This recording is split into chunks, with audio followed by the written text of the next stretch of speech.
Hey, So you see a blue dot against the wall? Whoa, everything's spinning. Okay, I see now. we're live.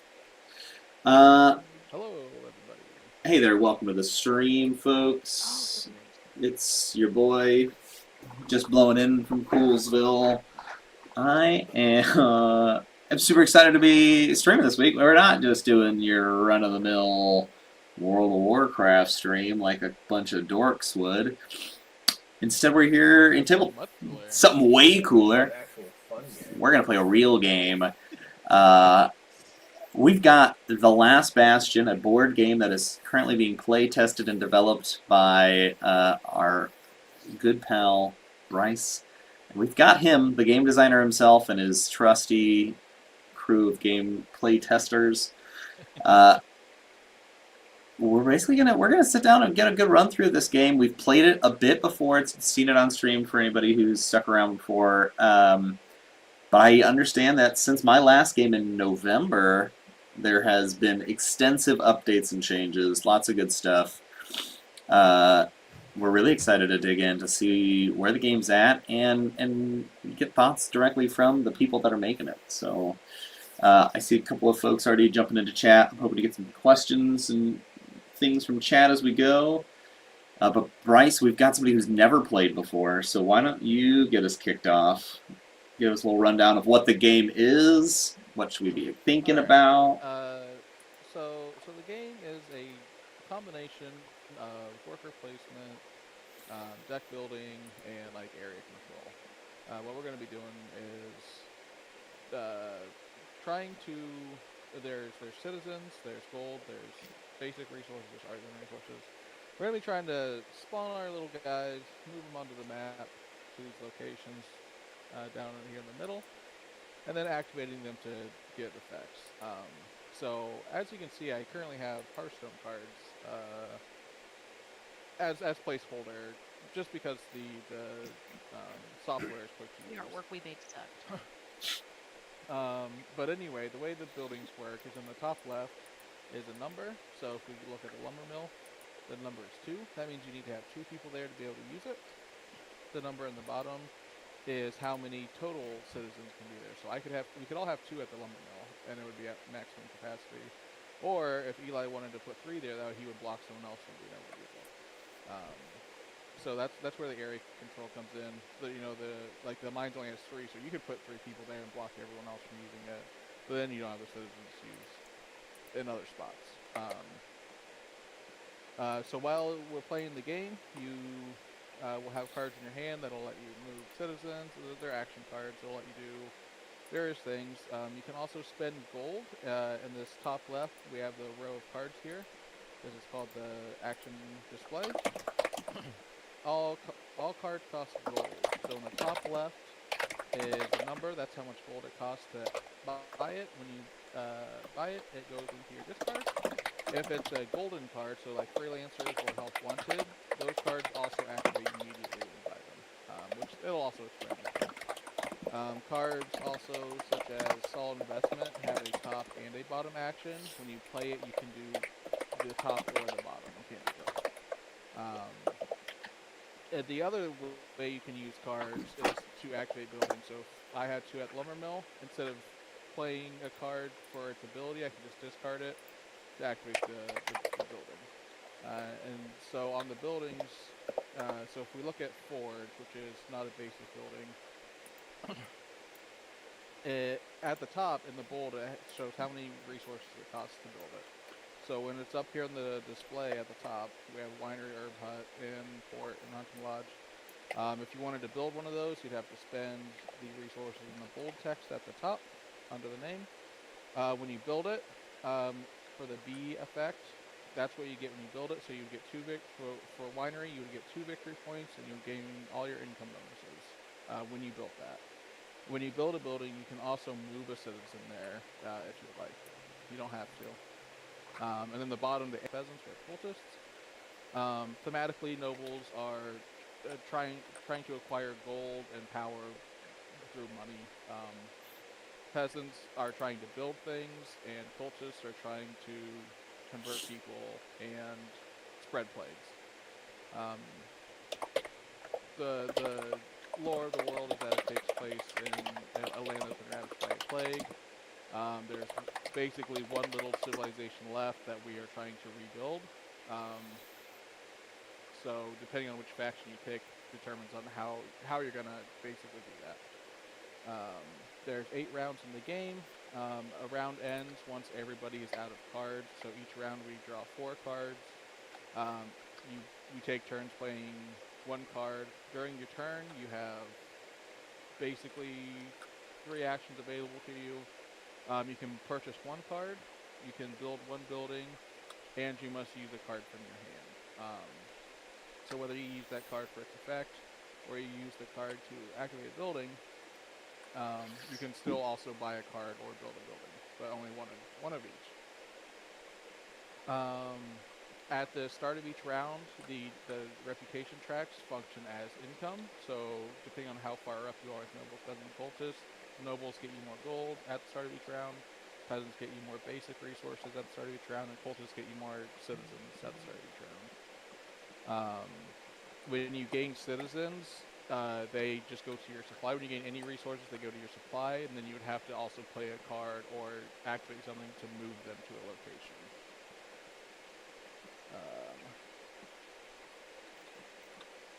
Nick, is there anything I am forgetting? Alright, Nick's gone. Okay, so there's also, so if you look at your area, you'll have your deck, which starts at 8 cards. You'll have 3 of these, right now they're hearts. Those are your plague trackers. During income each round, you'll gain a plague, but also you can gain more from other effects. At the end of each round, you have to kill one of your citizens at a location for each plague you have.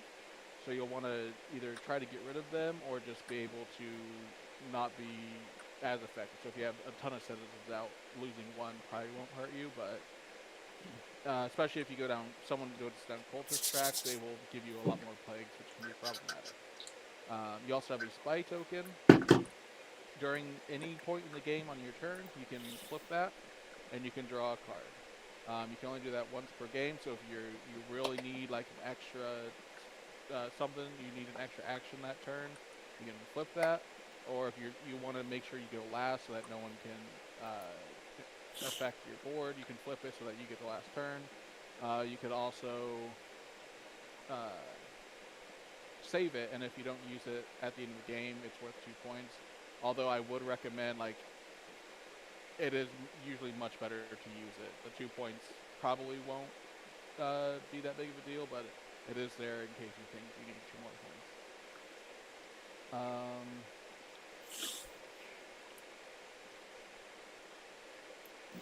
Everyone got dealt 2 leader cards.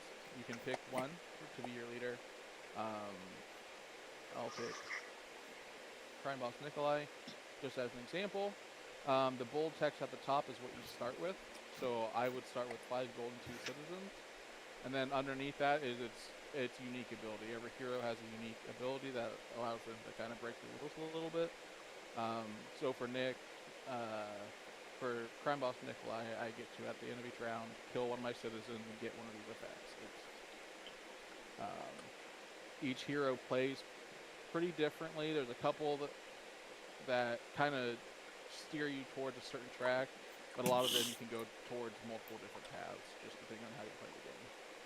Interesting. So, first off, what you'll do, you'll pick a hero. You can, the board's already set up, so you can, base your pick off of what's already on the board. So if you have a hero who would work really good with the Forge, you could do that, or you can just pick one that looks cool.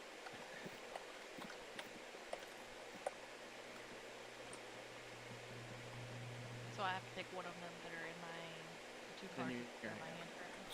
Yep. Well, I feel like I have to pick this one. I feel like the deck was a little loaded in giving it to me.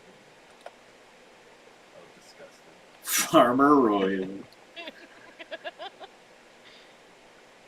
Alright, and then you can just drag the other one up to... Up to this little pile up here. Yeah, we just have a trash pile up there. Well, White's in the trash, green's in the trash. I think I'm gonna play, and I want to know a little bit about the backstory behind this character. I feel like they've got a good lore. I'm sure. I'm gonna play Yeah, Baron so- Morris. Okay, so he's based off one of my good friends, as all the cards are actually. Besides Gideon is just a random. But Baron Morris, Except he Gideon. was a wealthy. He was a wealthy landowner in the before times, and then when the plague hit, he made it his goal to basically take control of all the properties, and so whenever people use properties, he owns them, so they have to pay it because he's a brutal landlord guy. I'd like to ask if we can workshop that backstory. Oh, of course. From, What's Also- it like about? Also, everybody hates him. yeah, just feels. I don't know. I feel like he's not based off the person you're thinking he's based off of. Everybody hates Thunder Rider too. So, Elena, just so you know, because we use tabletop, so if you hover over your detonate cards right here and you press R, that'll shuffle them, and then you can right click and click draw 4 cards, so you get 4 cards. Okay, do that right now. Yep. Gotta make some changes to my Discord sounds real quick here. Right click them? Yep. Right click? That just opens a little menu. Yeah, and then there should be a draw. Oh, there it is. Okay. Yep. And then you just click that draw thing 4 times, and it'll draw 4 cards. Okay. And you guys can't see these? Nope. Right. Nick, I'll let you go first, just so that gives Elena the most time to kind of see what everyone's doing. Okay.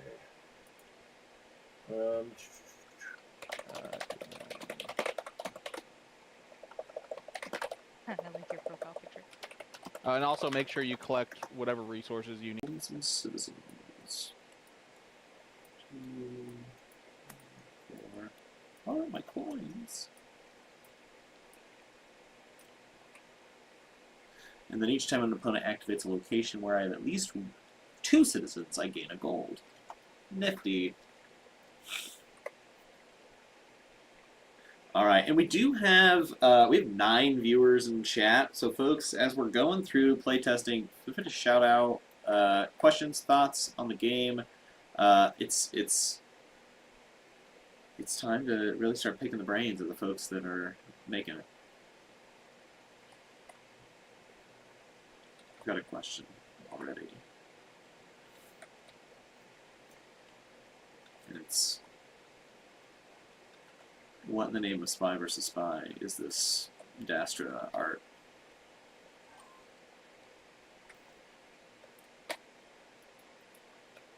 Alright. Okay. Take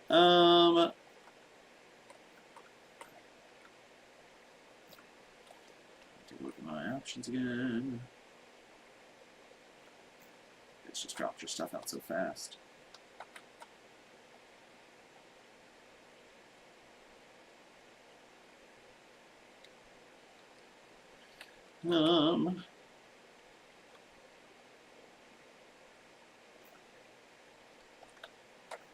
You still need. Okay, yeah. All right, I'm gonna place scrape and buy, and I'm gonna move my 2 citizens. Let's go ahead and bring them. You both jumped on Soup Kitchen so fast. Now I feel like I'm missing out. Gain 2 citizens of your supply. You may kill one of the citizens here. Give an opponent plague. Good lord, you monsters.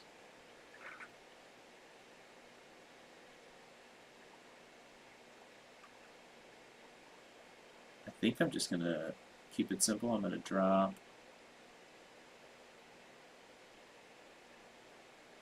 2 to the lumber mill.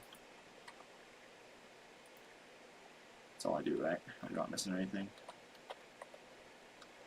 Hello. I've completely lost audio somehow.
dip out of Discord here. And give that a reboot.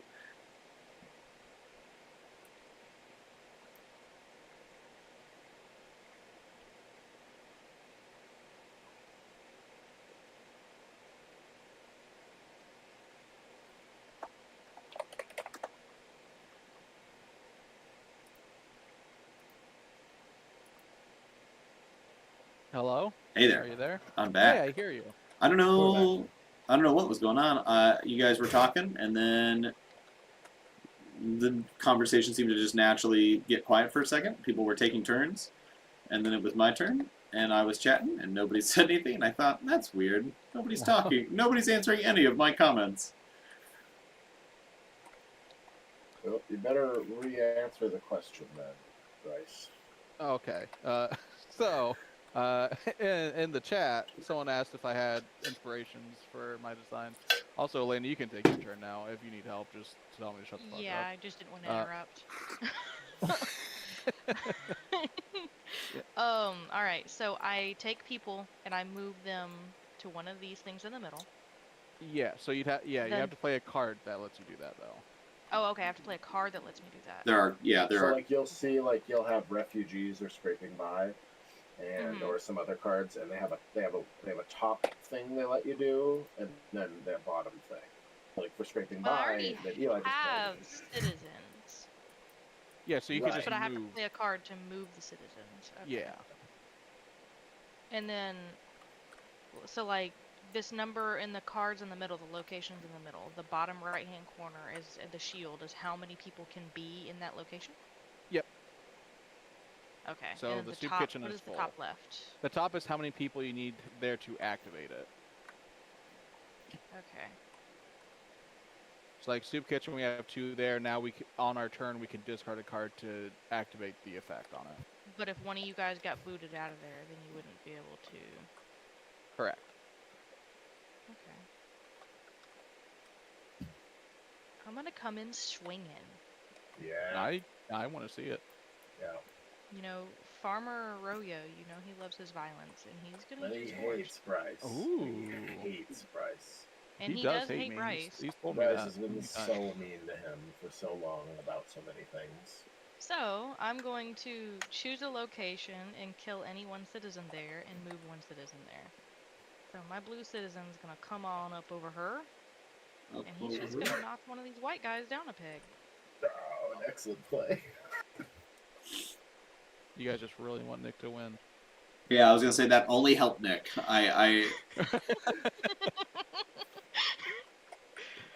So, alright, so I did a card. I put a person I'm somewhere. Is there anything else you as So- we speak. You could build a location if you wanted. If there's anything, actually, you don't have enough to build anything up there. So you could, other than that, on your turn, you can build a location, or you can buy a card. You don't have any gold, so you can't buy a card, and you're just a few resources short of being able to build something. Okay, so basically nothing else for now. Do I need to draw another card to put my hand back to full? Nope. We just keep playing until everyone runs out of cards, and then we restart a round, and we all draw 4 again. Alright, so that looks like my turn is done then. And you should have at the top of your screen have a little button with your name on it and a check mark box. You just click on that. Click the intern. Oops. Yep. Right. We'll activate the soup kitchen. Killing one of my guys. Giving Bryce a plague. Mutating it. And I get a victory point. And what does mutating the plague do? So when you mutate a plague, you have a plague mutation deck up here. It's basically you have 10 cards that have effects on them. Most of them are gain a victory point, but there's also things like relocate their citizens, kill a citizen, convert one of their citizens. So it just adds a little extra effect to giving someone a plague. So he mutated the plague and gained a victory point, or? Yep. Yeah, Okay. because the mutation was giving him the victory point. Yeah, I just want to make sure I understood. Okay. Yeah. And then we always just shuffle them back in. Yep. All right. So it's always the same odds. Yeah. All right. A good old tabletop sim question here, because I just noticed I just got an achievement for playing for 1 hour without Congratulations. flipping the table. Don't, but you can. You should see an option at the top of the screen to flip. Okay, before I Okay. take my turn, or before I like play my card for the turn, I can buy cards Yeah. for no. Okay, let's spend 3 gold here. I'm gonna go ahead and purchase. The juice in Bryce's game is that you can do any of the actions in your turn in any order, right? Yeah. So you wanna, yeah. I'm gonna buy solid investment. It seems Good choice. That's my. like a I was just telling Nick the solid other day. It's one of my investment. favorite cards. It goes to my discard pile. Now I've got some folks here. Well, I started with no resources. Were we supposed to start with an extra gold at the beginning of this round? No, there's No. no income round on the first. Oh, right. It's at the income round. That's what I'm forgetting. Okay. I'm going to go ahead and play out my Desperation. I'm just going to get this out of the way now. Destroy this card. Gain a rep with the Nobles. Nice. Thin my deck out a little bit. That's my turn. Yeah, so what are these gain 1 rep with any faction? So yeah, the factions are these cards up here. It's what gives you better income. So at the start of each round, you'll gain more resources, depending on which faction you've gone up the most with. Also, I did not mention there's at 3 and 5 there's passive effects you gain with the faction. So like if you get up to +3 with the peasants, every time you build a location, you'll gain a citizen. And then the +7s is a one-time effect. The first time you hit +7 with a faction, you get that ability. So if you hit +7 with the peasants, you just get to build a location for free. Okay. And then your citizens, so like the next round that we have, so like everyone finishes their cards round thing. Yep. Do you keep your citizens? Yeah, you keep everything you have. Everything stays where it's at. You just gain your income, you draw some cards, and then do plague stuff if you have plagues, and go again. We do have a question in chat. What resources have you looked to for guidance, and how did they help you in your development process? So I'm a big fan of Stonemaier games, and the owner or I'm sure he's the owner. The creator of the company is Jamie Stegmaier, and he does a lot of videos because he started off. His first game was Scythe, which is a huge game, and he kickstarted it, I believe. And so he's done a lot of videos like, hey, this is how you kickstart a project. And then now that he's like an actual publisher, he's like, hey, this is from a publisher point of view. Like, this is what publishers are looking for. This is what your game needs to kind of have. This is what you kind of need to focus on for like this step and this step and this step. And I've watched a lot of his stuff. I've also seen just from other like a lot of YouTube resources, a lot of board game reviewers, a lot of board game creators have like really detailed, almost tutorials, but also just like, hey, if you're trying to make a game, do these things. And also just everybody here right now. There's like Green was a huge help, especially early on. He play tested with me a bunch. Willem helped me, figure some stuff out. Nick's obviously been a huge resource. Just relying on people to be like, hey, what do you think is fun, and what do you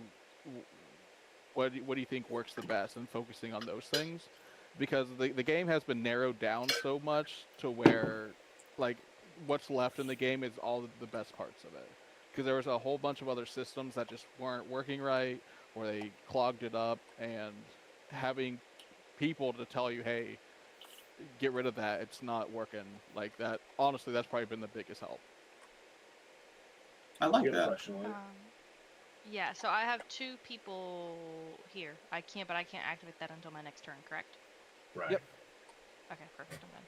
Yep. And then I'm just going to stack your card, so you just keep them stacked on your discard. Oh, okay, yep. All right. I'm going to gain 2 gold and just spend 3 and get Grave Robbers. My biggest fan is in the chat. That's right, little Raz X. Little Raz X. It's always a joy to see him. Wow. Discord is still just a little quiet, and normally I wouldn't bug you about it, but they just want to. Let me see. Yeah, let me bump that up even more if I can here. Bump myself maybe down a little bit. All right. And my goal here is to roleplay as Froyo as closely as possible. You're doing a great job by ruining my life. So Absolutely exceptional. I gotta take a quick look at the. Sorry, I was listening to Bryce's answer and stopped thinking about what I should be doing on my turn. I think I'm gonna keep my turn simple here. I'm just going to play out barter. I'm gonna gain a gold, or I'm gonna spend a gold, and I'm gonna gain one of each resource. And yeah, first couple rounds, like most engine builders, start off a little slow, but it'll pick up a lot around like round 3 and 4. So that's what I was going to ask, because I know this has changed a lot, both kind of the speed of the game, but also the length of the game. You said 3 or 4. What is it that I guess makes that like the hook for this game, as far as like, oh, I like, because you're balancing different strategies. What is it at that point in the game that makes you feel like, okay, the ball is rolling? Well, generally by that point, you have kind of a game plan. So like if you're going nobles, you're focusing on buying cards. So you probably have good cards that have good effects that you won't draw the first couple rounds, but once you shuffle it into your deck, you have a better chance of drawing it. Also, by then, like you've gotten income a couple times, and income is a good portion of how you'll get a lot of resources. So you'll be able to start building and buying more cards every single turn, rather than like the first round you might buy one card, maybe build one thing, maybe activate one thing, and that you're not doing a whole lot. But later on, when you have cards that let you do basically multiple things, or better buildings that let you kind of do what 2 cards would do, then it snowballs pretty hard. Sure. So you'll just start accumulating resources and being able to do a lot more actions with those resources, as well as being able to affect your opponents a lot more. You had a question, Elena? Yeah, so I can do this now, right? Is there anything I have to spend to do this? You have to discard a card. Just discard a card? Yep. One that's... No. Into your discard pile at your hand. Oh, into my discard down Yeah, here. Okay. Does that mean I get to do it that turn or no? No. You're just getting rid of it as your action, and then you're doing the soup Getting rid kitchen. of that. Using the soup kitchen. And then I'm doing soup kitchen, which I gain 2 citizens to my supply. 1, 2, and then I get to kill one of these guys, right? And then I get to give someone a plague. Yep. So that part is optional, but yes, you can. No, it's not. Kill. I agree. I 100% agree. And really getting into the spirit of Froyo here, I feel like he would try to like play the field a little bit. Now, everyone, since he's honed in on Bryce a little too hard, so now he's gonna go after Nick. Oh, good choice. Good choice. So yeah, you get to flip one of those mutations. Didn't see that coming at all. Okay, yeah, so set it down and hit F. F. Ooh, that's a good one. Okay, now. Wow. So that mutation gives Nick an additional plague. So then at the end of the turn, I'll have to kill people at locations. Hell yeah. Yeah. All right, and that is my turn, correct? Yep. Perfect. Okay. Well, that stinks, because I have a movement card, but all these people are going to die, so do that. Do they die even if they're not on a location? No, you can. He could save them back and protect them if you. I mean, I could, but then I have a dead card. I guess I'll kill somebody.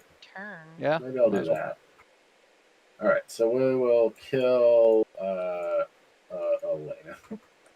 Oh, okay. Yeah. She all right, That's fine. I already used that card anyways. Yeah, she totally does. All right. I'm gonna gain 2 gold, and then I'm gonna spend 4 gold to buy Secret Cabal. Secret Cabal. Secret Cabal. Oh shoot, did I want to do that? Secret. Yeah. Yeah. I already did that. Getting that plague really messed me up. And the green cards is how many plagues you guys have? Yeah, the squares on. Oh wow, Nick that is we real have. suffering then. I'm gonna go ahead and just gain 2 gold. No. Nick is bad goat. Comedy point. Thank you. Let me see here. I've played out. I've got my 2 gold. I'm looking at my resources. What do I want to be doing with my life and my monies? Also, like when you were asking what makes it like turn 3 and 4 start to pop, so just mechanically, you have 8 cards. You draw 4 in your first turn. You draw 4 in your second turn. So anything you buy or add to your deck is when you see it is in turn 3 and turn 4, and actually get to use it. So Yeah. in addition to like the income you'll gain in the meantime, you'll actually get to use the cards you were buying.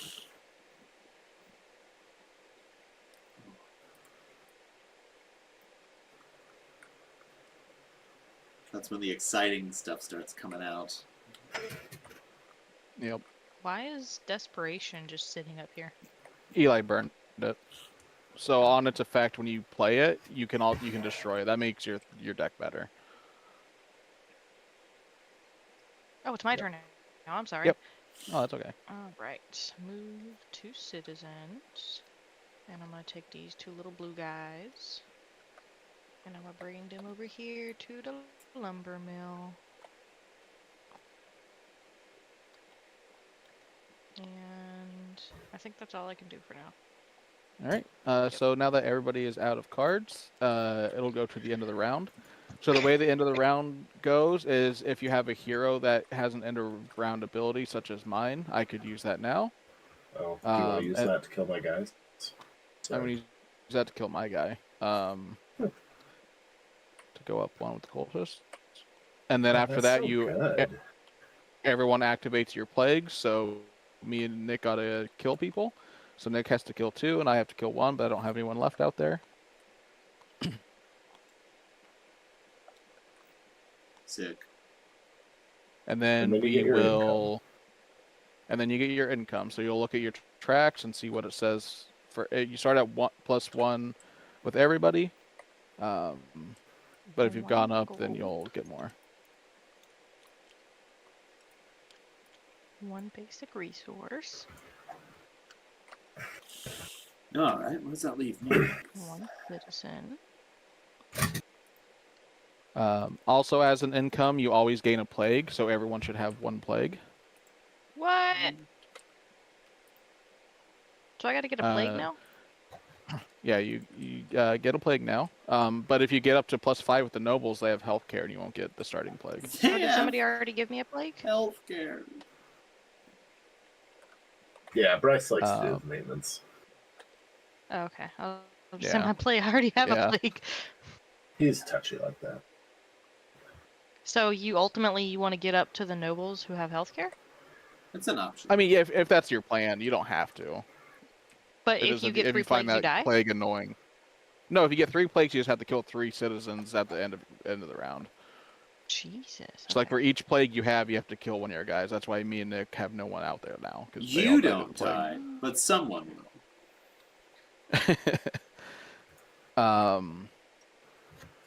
So after you gain your income, you draw 4 new cards. First player passes to the left. So that means, oops, I go first this round. Oops. Oops. And then we do it all over again.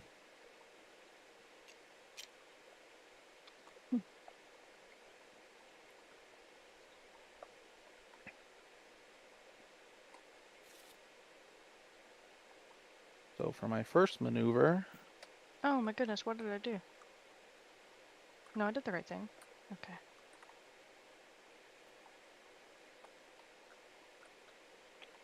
I will move 2. Is it normal to run out of cards? Yeah, your decks. Yeah. You'll run out at the Okay, end of yeah. the second round because you only start with 8 cards. Okay. To the forge. To the forge.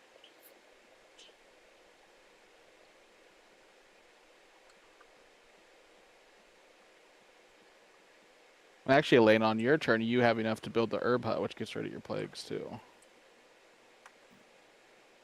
What does that do for my plagues? It does what for my plagues? So up here in the building display, you have the herb hut. It costs 3 basic and 1 artisan, which you have now. And when you build it, you destroy one of your plagues and gain 2 citizens. I just gained 2 citizens. Nice.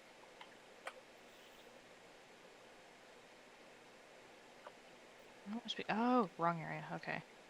So the blues are the basics. The bottoms are the artisans. No, so it's the text under the name. It's the bold text. Oh, okay, okay. So what are the? Okay, so but that goes back into the playing like 4 Yeah, so people if to you build activate. it comes out and- here, and then it's a place we can go to. Okay.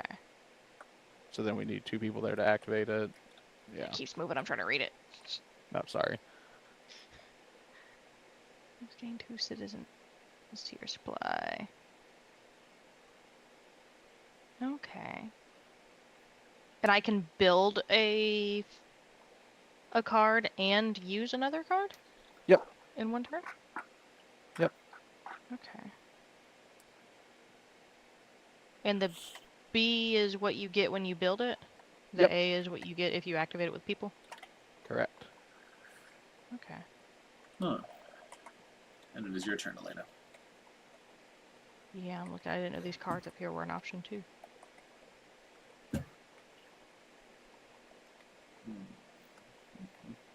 Yeah, the 3 actions are build, buy, and play your card. And you can do them in any order.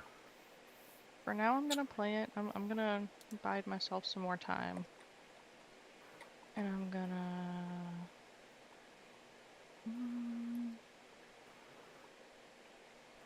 What happens if I use my lumber mill? So you would discard a get card and 2 you would basic gain 2 resources? basic. Yep. Do I have to kill a person? Nope, no, that one doesn't do that. Only the soup kitchen has that. And, well, a couple other buildings, but we don't have those yet. So I'm gonna use this card, and I'm gonna pull my I'm gonna pull my lumber mill, which gives me 2 basic resources. That triggers my activated ability, or my passive ability. Baron Morris. Nice. Does Each it time really? an opponent activates a location where I have at least 2 citizens, I gain 1 gold. Thanks for the Oh, free parking. how Landlord greedy stuff. of you. Yeah. I own this lumber mill, and I'm profiting off of your lumbering. Okay, and that I think is everything I can do for now. All right, as Elena passes her turn, I'm I- gonna shout out a question in chat here. What's been the most challenging part of game design, or is it just too easy for you? I mean, the most challenging part, honestly, is just getting all the systems to work together. Like, when at least when I first started, I had like a bunch of systems. I'm like, these are all really cool and fun, and I want them all in my game. But as you work through it and test it out and reiterate, like you realize it like some things just don't work well together, and it's really hard to cut something that like I had a relic system, which is it was basically like a way to get big passive benefits. Like there's one that's like, oh, you can use basic resources as artisan resources, or gain a second hero, and they were super powerful and they were really fun. But it made the game so imbalanced, and like depending on which ones someone got, the rest of the game was kind of done. It didn't really matter what you did at that point. And while it was really cool and fun, it just made it just didn't work well with what I had. It didn't work well with the area control and the kind of tense focusing on the map. So I had to cut that, but I think the game is much better for it. Go, Bryce.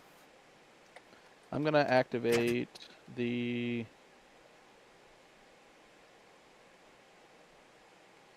forge. I'm gonna spend a basic resource to get 2 artisan resources.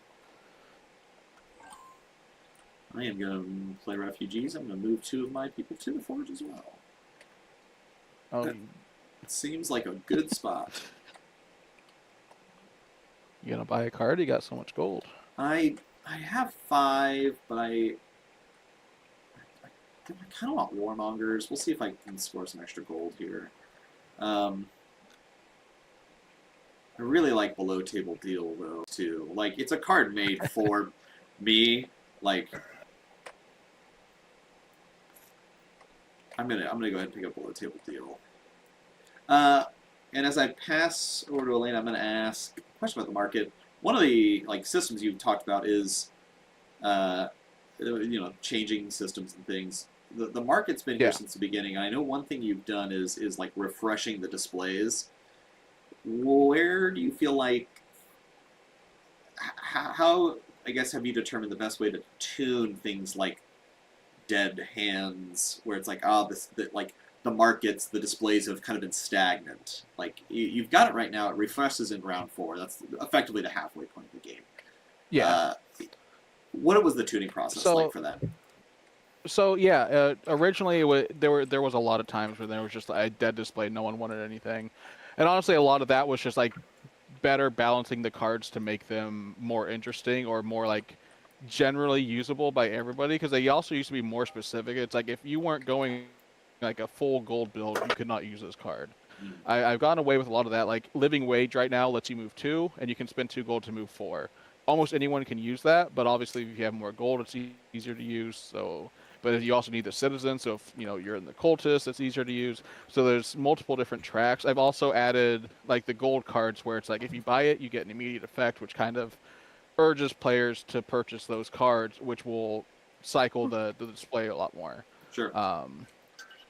The round 4 refresh is just because that is the halfway point, and that's when players usually have kind of what their strategy is going for set, and that kind of it's like a soft reset of the game. So I was like, okay, I know what I'm doing now. Let's get some new stuff out there so I can keep going. So it's really just been making the card quality better, but also giving players more reasons to buy. 2VP, add a card from the display to your hand? Yeah, so you would get 2 victory points, and you would add a card from the display, which is any of this row, and you would add it into your hand. Okay. So then you could just build one of those, add a card from a display to your hand, like the Forgotten Relic. Yep. And then you could use that and then build a location for free. Yep. That's where the combos come in. Okay, yeah. Into Forgotten Relic is sort of it's something that Bryce and I have chased our tails on. We fight over the inn every time it gets flipped. Oh yeah, I mean that's been the most relaxing thing about a 4-player game is like if this combo was up and it was just a heads up between Bryce and I, we would probably we would murder each other until round 4 when the displays got flipped. We'd do anything we could to keep that out. I'm gonna play I'm gonna discard use of force to activate Forge. I'm going to spend an artisan resource. I'm going to gain 4 gold. Ooh, good work if you can get it. Gain 4 gold. 2, 3, 4. And then I gain a faction rep. I'm going to go ahead and bump myself up with the nobles again. Nice. Looking forward to seeing that for the next 6 turns. Yeah. For each enemy citizen there, choose a location. For each enemy citizen there, choose to kill one or gain a basic resource. So, like, if all 3 of you had one person there, I could kill all 3 and gain 3 basic resources, or... So you would just kill 3, or you would gain 3. You choose for each citizen. So, or you could kill 2 of them and gain 1 basic. Okay, that's what I want to know. But is it all citizens or for each enemy, like each opponent? Like if you each had 2 citizens at a place, like you would do it for each individual citizen. Okay.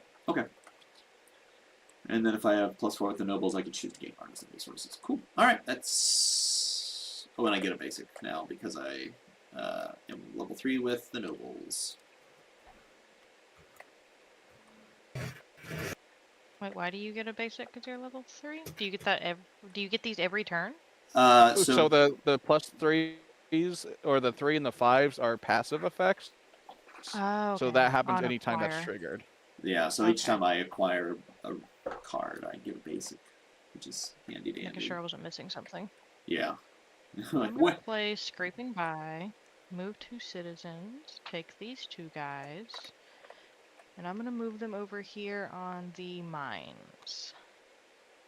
So you only need 1 to activate the mines? Oh, do you? Oh, So okay. you For some can- reason, I thought I was thinking it was 3 that I only needed to activate Yep. the mines. No, you're all set up to Okay. do your wombo. So then I wanna take them away then. I don't wanna do that. And instead I'm going to use that card Hell yeah, you are. to Acquire an artisan get my resource. mines, which gets me an artisan resource and 1 gold. Are you glowing, Bryce? You should be I'm so glowing happy. right now. You should be so And happy now I'm right done. now. So Why now should you you be can happy? build. Oh, I can build now? Now Yeah, you can build build. now. Oh, I thought I Nope. had to wait till my next turn. Okay. Nope. That's So you Alright, can so then every turn you can build, buy, and play a card. Okay, I thought it had to be in a specific order. Alright, so now I'm gonna build the inn. Huzzah! Because I am Farmer Royo, I can choose to do one of the actions if I want. Yeah, instead of So getting what are the the 2 victory VPs? points. So Yeah. victory points are just so at the end of the game, it's whoever has the most victory points wins. So you're sacrificing basically end of point scoring for an effect right now. Sometimes it's worth it, sometimes it's not. It just depends. Like if you're 4 gold off from doing like a sick thing next turn, maybe you want to do that. But if you don't really have anything that gets you, then the 2 victory points are always 2 victory points. Okay, so then I'm gonna do. So is that 2 victory points and adding a card from the display to my hand? Yeah. Okay, so I'm gonna go for the 2 victory points, and I'm going to add the Living Forgotten Relic to my wage. hand. No, I think you want living. I'm kidding. No. You, I want Forgotten Relic. So I add it to my hand. How do I do? I just lay it over here for now? You can just slap it. Oh, I drag. Okay, cool. And then I can Yeah. use that later on another turn. Yeah. Extra, yeah. So you got to spend your resources. Yeah, spend my resources. Put those away. 1, 2, 3. I'm so proud of you, Bryce. 4. It happened. Wait. Points are these bags up here, so you'll want to grab 2 of these. Oh, okay. Victory points. Oh, which one's which? They're special. One's 2, one's 1, and one's 5. It should say when you hover over. Oh, okay. 1, 2. This one trick pony's gonna do his one trick. I thought you were a goat. Yeah, no. It's really confusing. I'm gonna move 2. You ever seen a goat do a trick though? Actually, no, I'm not gonna move 2. I'm gonna activate the forge. Get your gold, Eli. Yay! Get 4 gold and a rep. Because I really need to be at +4. And then I have 5 gold.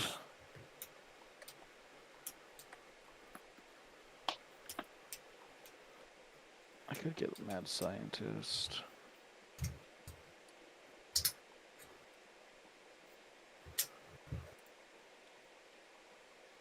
Yeah, I'll get Mad Scientist for 5. There's a lot of text on this card. Too bad I ain't reading it. I'm gonna just go ahead and play out Plague Studies. I'm gonna destroy one of my plagues.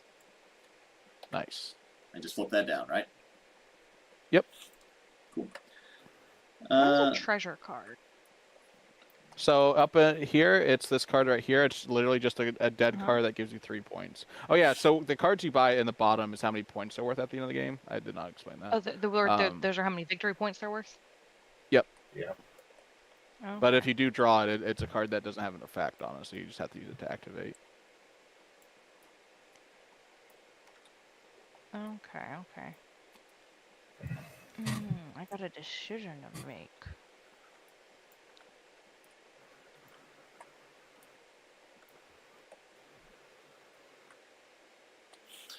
Bryce, what do you think as far as like catch-up mechanics for this game? Do you feel like there are good routes to get ahead if you or to catch up if you're behind later in the game? you feel like certain strategies just inherently are more late game strategies? So like, I guess pacing wise, what's So catching up look like in this game? it's so as far as catching up, it's one of those things like I've mostly play tested against it's me and Nick. It's mostly been 2 players. I've done a few 3 players. You've been a part of a couple of them. This is one of the first 4-player games I've done in probably a year. So I haven't really been able to test catch-up mechanics super well, just because it's so much of a different field when it's a 1v1 versus a 4-player or 3-player free-for-all. Because in multiple players, you kind of police each other, right? Like if everyone sees Nick's way ahead, they're going to start targeting him, and I feel like that kind of just helps all the other players catch up. And a 1v1, it does kind of get to a point sometimes where it's like one player is behind and there's not a lot to do. That is something I'm trying to work on a little bit, but I also think it's one of those things that's like, if one player outplays you, you kind of got outplayed. I guess it's That's just one of the rules about building. And yeah, I didn't realize that. Sorry. And You're good. Yeah, I do think like the concept of catch-up mechanics are interesting to talk about. Not every game necessarily needs them, and I think like not having them isn't inherently a thing to fix too. There, you can definitely kind of get caught up in like trying to fix a problem that doesn't really exist. But like, I do think some of that. I'm giving you. There's been a couple of times Okay. where like, and a lot of it was just the balance at the time. But there's been times when like Nick's been so far ahead of me. I'm like, I know there's no way I can win. It does. Depending on when that, like if it's round 4 and you still have 4 rounds to go, it does feel a little defeating. But there's also been rounds I'm like, oh, Nick's so far ahead, but then by the end of the game, I've either won or like only been like 2 points behind. Sure. So I think it is just you, and it's really hard on your first time playing though. But when you kind of see, okay, Nick's going for this strategy, I can take these cards that will kind of go against. Like if he's doing a lot of building or like activating, there's a lot of like board control abilities. Like you got Warmongers, which is like I can just clear off an entire spot. Or you can get like Rays, which Nick's done a lot. He'll just like burn down locations that I'm using, which will slow me down. I think that's my favorite card. Yeah. I mean, I would say that one of the things where the game is at right now is that if you play your own game, there is a certain amount of point parity. So, like, if somebody else is playing their game and you're playing your own game, unless they're being really aggro and pushing you off of locations and not letting you do what you want to do, you're like probably going to be able to generate points and stay up. And if they're being really aggro and pushing you off of what you want to do, there's a good chance they're not earning points either. So I think that, but yeah, there isn't really like a Blue Turtle show. Okay, I what was don't your know. last turn I there? was looking at one of the Glenn? cards because I was considering putting it down. I think it was Okay. the one up top that has the like the treasury or something. The vault. The vault. That you could spend gold to Sure. buy Gain victory victory points, points. basically. Yeah. Yep. Yeah. That felt a little bit like a Blue Turtle show. Well, If you can get well, it. yeah. I mean, you still have to like all of the cards almost are designed so that like by themselves they're not just a win more, right? Like you have to get the gold to spend on that, and Yeah. 4 gold specifically is an amount that's kind of tough to get. Like, It's typically one advanced action. It's either one card or like the inn gives you 4 gold. We have to have 4 people there, so it's easy to get knocked off of. Yeah, so you could have a world where you had 4 people on the inn, 2 people on the vault. One turn you activate the inn, the next turn you activate the vault. But like, no one's gonna let you do that for a long time. You know? We've got the Hoosier Geeks raiding And with a party of the 3. counter with the vault is that it only holds 3 total. So if anybody puts 2 people there, you can't use it. Okay. All right. Then that's where the plagues come in terms of killing people. Yeah, I mean, Well, plagues there's work, also or just- also yeah. there's cards that just kill. Like Eli again has Warmongers, and he can just kill an entire location if he wanted. Murder time. Oh yeah, so I know he got that card. How much can he use that? Whenever he draws it. So like now that our decks are empty, we are going to take our discards and then turn them over, shuffle them, and that's our new deck. Oh, okay. So we rotate the same cards throughout the entire game. Yeah, you keep rotating the same cards. Okay. So yeah, it's the end of the round, so everybody has a plague, so we each have to kill one of our citizens at a location. I'm also going to activate my hero power. Okay, so we all, at a minimum, have to kill at least one person. Some of us, like Yep. Nick, have to kill more than one. Welcome. No, he only had one plague, right? Or did you I have more? only had one. Oh, okay. I thought he had like 2 last time. So yeah, Get rid of after you kill your citizen at the end of the round, you flip your plague over. So like it's done, but then you get it back. Okay. But then you get it back unless you're rank 5 with the gnomes. So right now I have to kill someone. Yep. I'm gonna go for one of these guys. And then we go to round 3. And I get all my Everyone gain resources your from my... everyone gain your income bonuses. 1 gold. Basic resource. What are our character cards called? These like Baron Morris. What do you call Leaders. these? Leaders. Okay. Leader. Yeah. Leaders. Okay. And then I take my discard and I flip it. Yeah, hit Yeah. F. So you can click and hold. Okay. Yeah. And then Okay. and then if you shuffle yeah. them. Oh, how do I? You can right click There we go, and okay. oh yeah, And then drag just hit it up. R while you're hovering it to shuffle it. There you go. And then you I can right draw click 4? and go down to draw in. All right. And I'm Eli will go first this round. so I'm actually gonna do something neat. I'm gonna spend 3 gold to start off. I'm gonna buy a new leader card. I'm gonna buy Levi Right. Taxes. So funny. I'm really excited to have a new guy working alongside me here. He looks really studious. I got a real like Andy Samberg look, honestly. This is like a. You're right. Comedy. All right. Minus 1 comedy point. No, I liked it. I liked it. Easy come, easy come.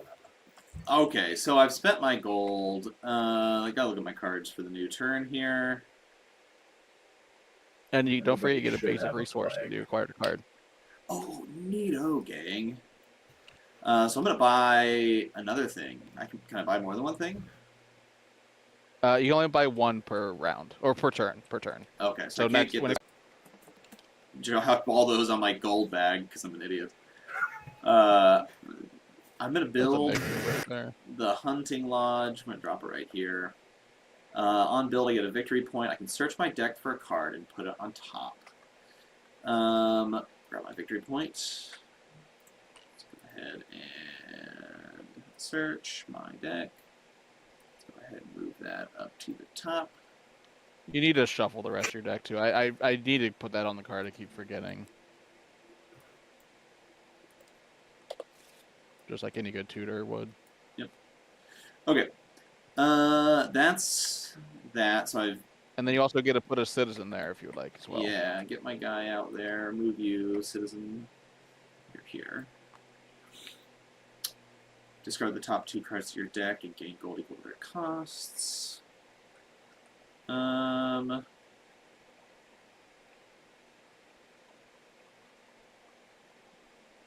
am going to.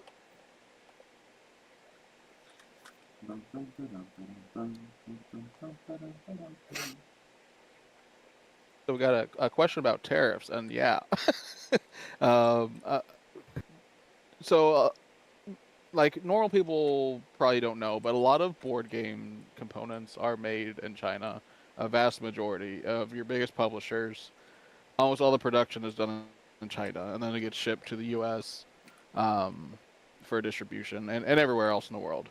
But for the U.S. specifically, the current tariff situation. So I made a prototype last year around this time, and it cost like $100. And to do it again this year for the updated cards, it added like another $50 to $75. depending on the day.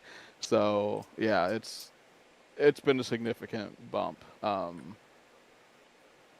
Luckily, there are like more U.S. based card printers are popping up. I've seen a couple, and I can get it a little bit cheaper. But if you want any like components, there's not a lot of like component manufacturers in the U.S. Unless you're like a big publisher that can order thousands of copies. I'm going Have you looked to. at potentially getting into 3D printing for yourself? I mean, I've looked into getting a 3D printer, and I know a couple people with one. I have the components from my first prototype, and most of those, actually, all the components should still work. So all I got to do now is get new cards printed.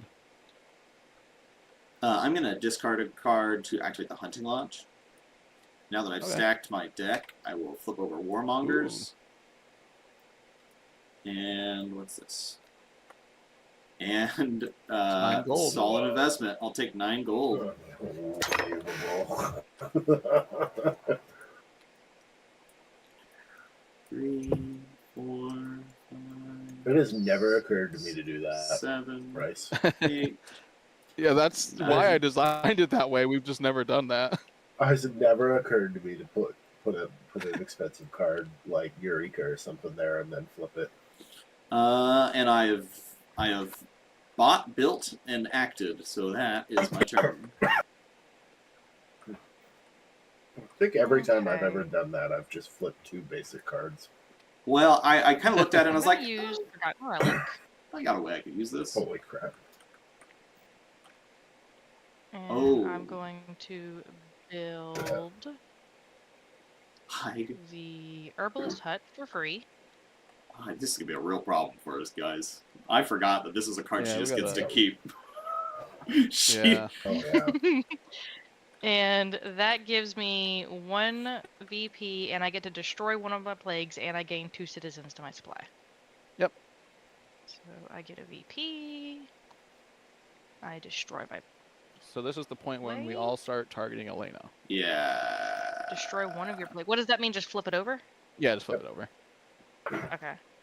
Destroy can also put a one of guy my there, plagues too. and gain 2 citizens to my supply. 1, 2. I'm done. Don't forget you can put a guy So- there too if you want. Oh yeah, I do get to put a guy there. Thank you. So if anything, this shows you that the game is very beginner friendly. That's right. Yeah, I've gone to great lengths to make sure it's like once you know like the first couple turns, like it all clicks. It makes sense.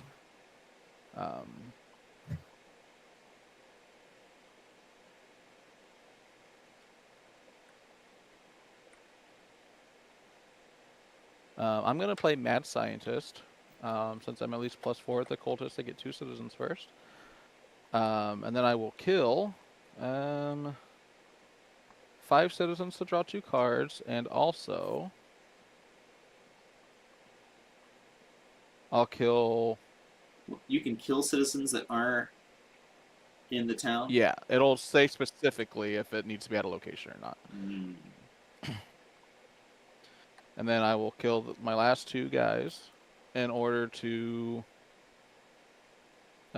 give Elena a plague, and then I'll mutate her plague. Okay, I have a plague. I got Terrifying Mutation, which lets me relocate 2 of her citizens. So that means I can move 2 of her citizens at locations to a different location. So I can move 1 here. Kind of spread out. You kind of help me out no matter where you put me. Can you put me there? I thought the limit's 4. Never mind. Okay, yeah. Yep. The shields are the limit. And since I gave a plague, I get to move a citizen. I don't have any citizens. I killed them all. But I also gain a victory point. 'Cause I'm up with the And I cultists. noticed too, real quick, I had this question because Port, the blue diamond doesn't have a number. So that's because it's not something you can activate. It has a passive effect. There's a couple buildings with passive effects. The port being one, the keep is one. There's a hospital. So the port works just if you have 3 citizens at the start of a round, you get to draw an extra card for the round. Okay, and then So it the is round something is you wanna- like when everybody runs out of cards. Yep. Okay. Um,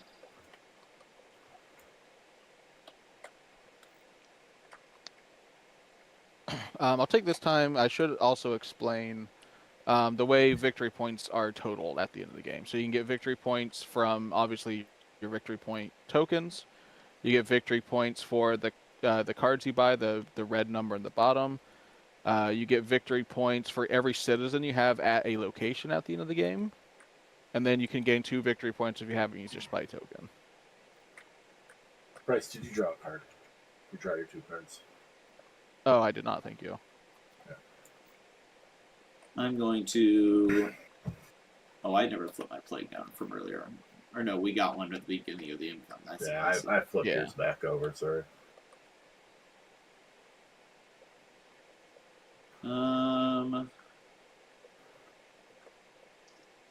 Okay, I'm gonna play Scraping By. I'm gonna move my 2 citizens. Yes, Froyo. Of course, I'll sign your copy. You know what? I'll sign it twice. And I will spend 1, 2, 3, 4, 5. That's too many. 1, 2, 3, 4, 5.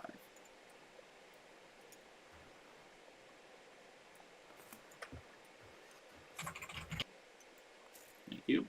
I'm gonna buy Raise.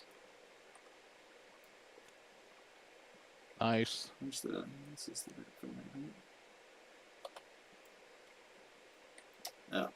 welfare. Yuck. I've done that. I've done that. I've got a basic resource, which I don't think is gonna let me build anything. That is my turn.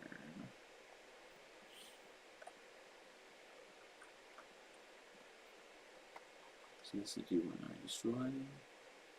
Play, gain gold, move a citizen, gain 2 citizens. Interesting.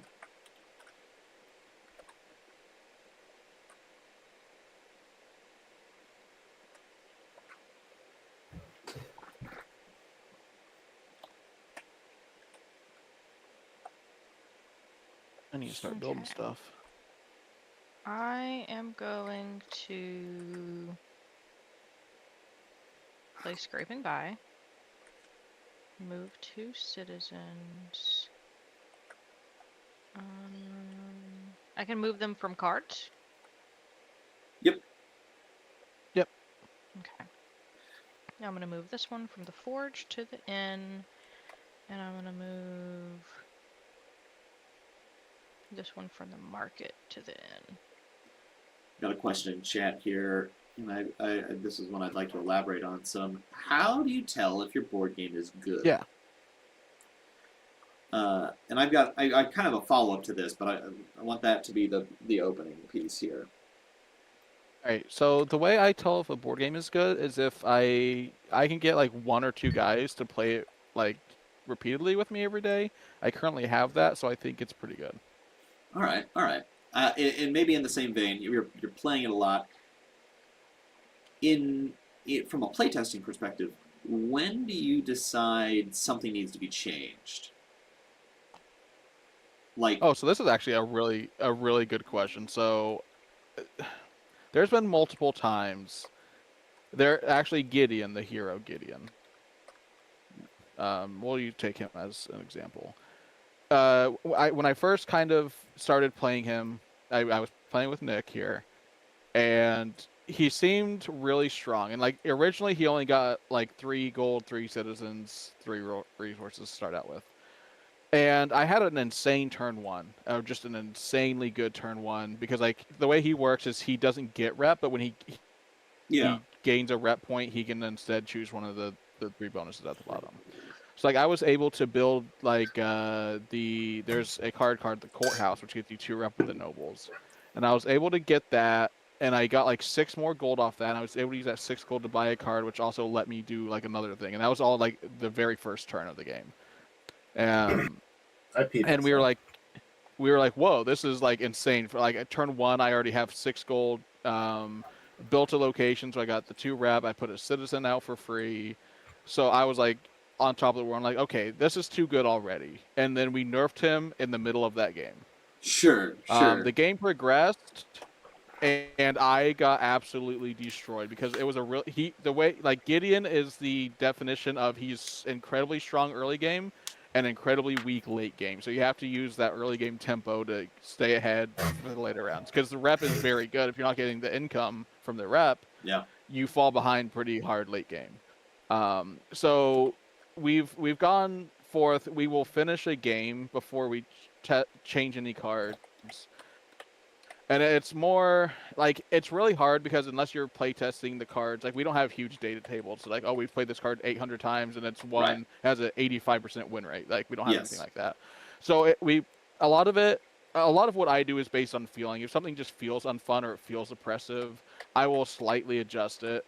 Also, just having Nick there, be like, hey, this card's really good or really bad, or like I can do this combo. And like there was a couple cards where Nick would do like the same combo every game, and it was always good. I'm like, okay, this needs tampered down a little bit because if you're doing the same thing every game, and it's always good, that needs weakened. Like actually, Nick's hero here used to just be kill one of your citizens from anywhere to activate its ability. So Nick would just have piles of citizens in his supply, and he would use them to just keep me off the board early game, and then it would slow me down so much that he could just take off with the game because he was killing one of his for two of mine in early game. When you only have one or two citizens out, you can't build up to anything. Sure. And so after he did that like 3 games in a row, I'm like, okay, this is not fun for me, and it's also too good. Well, and like I would tell him is like it's not fun for me having only one correct decision.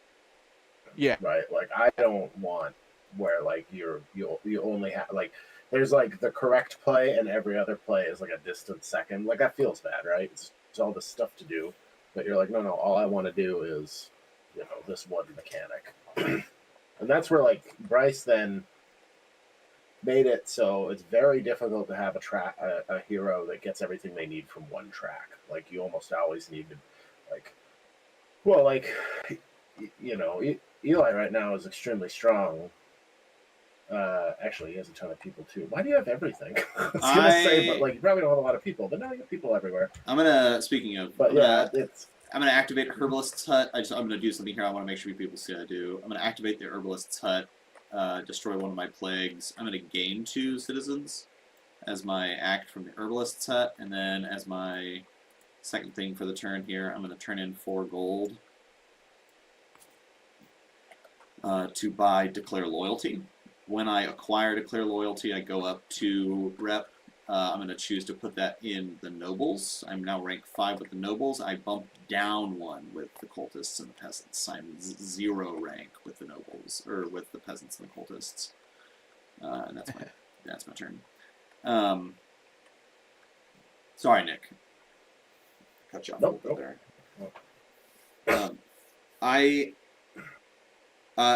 Kind of a follow-up question we have in the chat. Balance is hard to achieve in games. Do you think it's possible to perfectly balance a game before it's released, or do you just have to accept that some cards and mechanics cannot be balanced within a current system? Keep it, or do you think that anything can be changed to fit within the system to maintain balance between the things? So this is something that me and Nick have gone back and forth on so many times. Because like the game as it is now is fairly balanced. Like there's probably a couple outliers, but again, you can't test for everything, and you can't test. We don't have huge data tables to do that. So at some point, you do have to be like, okay, everything is balanced enough to where nothing is like, if I play this card every game, I win automatically. We've gotten down to that point. So once I feel like once you're down to that point where it's just like there's no automatic, like Nick was saying, when it's like this is always the best decision. When you've gotten rid of all those scenarios, I think that's when it's at least in a good enough state to at least go forward with getting prototypes or like general playtests going. But also, like Nick especially has been like, hey, sometimes things are going to be unbalanced, but those things are also like what's fun. Like a really powerful card, and now she's like, oh man, I can't wait to see this card pop up in my hand again. Oh yeah, it's very exciting. Yeah, as long as it's not so oppressive to where it's like now the rest of us can't. We feel like, oh, it doesn't matter what we do because she has this insane combo, which I don't think like we're at that stage. Eli's still doing a lot of good things. Me and Nick are fighting each other. Elena, anyway, yeah, go ahead. A plague. Do what? And then on play, I gave you a plague, so I flipped your token over okay. with my card here, plague studies. So I gave you a card, and then I got to move because I'm 3. Yeah. So like Bronte, we were just yesterday we played a game, and his hero ability is that when you acquire a card, you may shuffle it right into your deck. Okay, so it's good. It's really strong. It's toned down from its previous version, which was that you could just pay 3 extra gold and immediately use the card. Which, like, on that Declare Loyalty you just played, right? So if you had 7 gold, you could acquire it and immediately play it. So you get 4 rep, like, off the bat. And so where it's at right now, what I told Bryce is I said, it's strong. I think you should just forget about it and publish it with like this. Like, it's okay to have a strong hero, but I don't think it's broken. Whereas like the previous version of Morris, right, was like pay gold to double the victory points on buildings, and that doesn't sound that strong, but holy crap, late game you build like 5 or 6 buildings and you just look 30 points ahead. Yeah, I'm already feeling like super ahead with some of the victory points. Oh yeah. So you do get you do the way you get points is you get points. So the cards you buy have that point value at the bottom, and then the victory points are the little green tabs you're getting, and then the final way you get points is people at locations. So citizens at locations are worth a victory point if they are there at the end. Oh, okay. Yeah. So.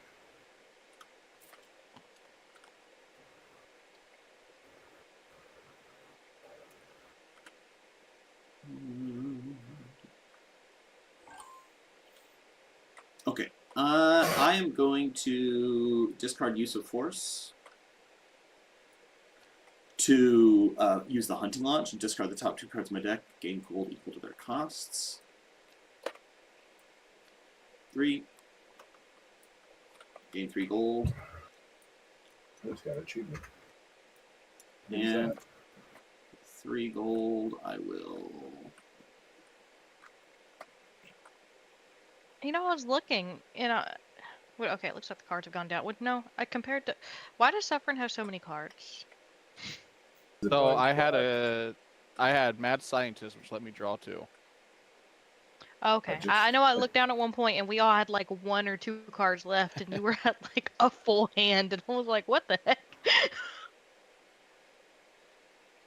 And I'm going to buy... He did have to kill 5 of his own guys for that, so... I'm going to buy Welfare. He's really a mad scientist. Welfare is real good for you. Yeah, it is.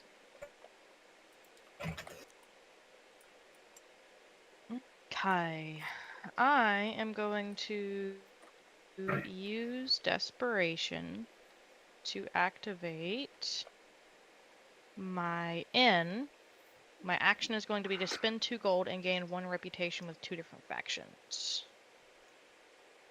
So 1 gold, 2 gold. And I'm going to gain reputation with the peasants and with the cultists. Question in chat, how would you make an expansion pack? Any ideas? Mayhap a relic system or something. So yeah, I had a relic system already in the game, which is like it's something that I really didn't want to get rid of, but it was the right decision to get rid of it. And Nick especially tossed around the idea of turning that system into an expansion pack. And the way it was, I don't think I do, but I've also I've already kind of redesigned it in my head. Like if I were to add this in, I would do it differently. So that's a good idea for an expansion pack. I don't think it belongs in the base game just because it is a whole nother system. Like there's already a lot going on, and like it might not seem like, oh, there's cards and there's buildings, but like when there's 16 different buildings out, you're like, okay, I have access to 16 different actions plus whatever cards you're buying plus whatever your opponents are doing. So it's one other system that didn't need to be added into the core game, but it is a system that would be fun if for more experienced players, which I feel like are what expansion packs excel in. So that's an idea. You know, if it comes to that and the game comes out and it's successful, Crowdfunded. it could even be that. Oh yeah, I'm the only one with cards left. I could also like it'd be fairly like I won't say easy because like balancing and designing heroes has been like actually one of the most challenging things I've done lately. But I could also just do like add new leaders. I could do just extra buildings, extra cards. Although that has a challenge of because like I've from the early like design process I've stuck to trying to keep like the display deck pretty small and the building deck pretty small. So right now there's 50 unique display cards and there are 30 unique buildings that can be built or acquired. And I've tried to keep it that small just because I gave you a contagion, which gives you a plague, and every time you draw that, you discard it and add gain a plague. So it just keeps giving you plagues. Don't hate me. And since I gave you a plague, I get to move a citizen that I don't have, but I also get a victory point. Let me ask. So that yeah, that's that expansion pack concepts. What about? No, shut up, Nick. So usually how I decide what needs to get cut is I'll play test the game with Nick, and if he beats me with something, then that usually gets cut. Because I can't be beaten at my own game. That makes sense. That makes sense. And that's literally it. Yeah, I've had to let him win like 6 rounds in a row, so we don't just end up playing war. All right. So that's the end of the end of round 3.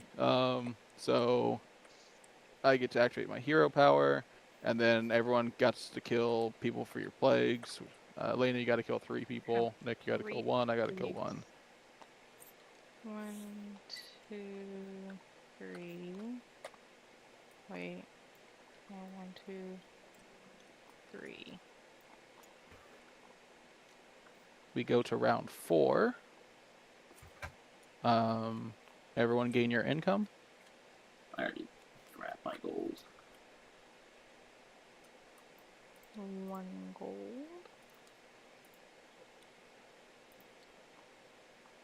2 basic resources.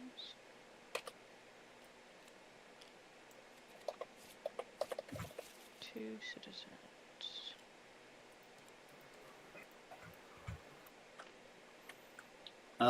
Question in chat. Creatively, how difficult was it to make a game and not feel like you're just stepping on the toes of other board games, rules, mechanics, concepts, etc.? Well, so here's the thing. Is like it's incredibly difficult because like I use deck building, I use worker placement, I use area control. That's in 500 other games. So like you always feel like okay, I'm probably and like it's just like any other kind of art or media. It's like everyone kind of borrows from other people to create something new. And I don't think anything's different here. It's like obviously you don't want to like carbon copy or like even like but it's the way you combine the elements together. I think that is what makes it unique and stand out. Because like there's 14 trillion worker placements, and a lot of them do play very similar. The art and the theme is different, but other than that, like I've played a lot of worker placements where it's like this is the same game just with a different skin on it, which I think is a lot of times that's also just valid because the theme also is very important to games. But I think mostly what it is just trying to find unique ways to combine different elements that might already exist together into a way that feels new. Sure.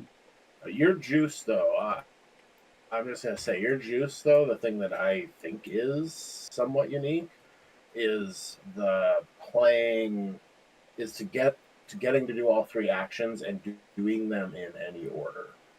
Yeah, which is honestly something I borrowed from Hearthstone, because like most card games, like Magic and Yu-Gi-Oh has like, okay, this is the main phase, this is the combat phase, this is the upkeep phase. The way Hearthstone works is like it's your turn. You can play cards, you can attack, and then you can play another card, and then you can do a spell, and then you can do it here, like whatever order you want. And I like that because it allows a lot more freedom and allows you to like piece together a combo in whatever order you want. And then I think that just allows a lot of freedom. So I have But like there are Hearthstone like you'll thing. sorry. No, yeah, I'm done. I Go ahead. was just gonna say like there'll be times in this where you'll be like, okay, I want to, I will activate this building, which will let me get enough resources to build this building, which lets me go high enough up on the rep track that when I buy this card, it does something extra because I'm +4 with the cultists, right? I mean, there's like a Yeah. lot of like, that's where you really where the game starts to buzz, right? Like, is in those, uh, making those small interactions turn into big engine things. So at the end of this round, it's all the displays will get refreshed, so the buildings will get refreshed, the display up here will get refreshed, but also we will get to destroy 2 basic cards that are in our discard, which is an important thing. Saucy. This All right, one. yeah. Sorry. Move 2 citizens. Which I'm gonna put. Oh, whoops! I'm gonna put a citizen here, and I'm gonna put a citizen here.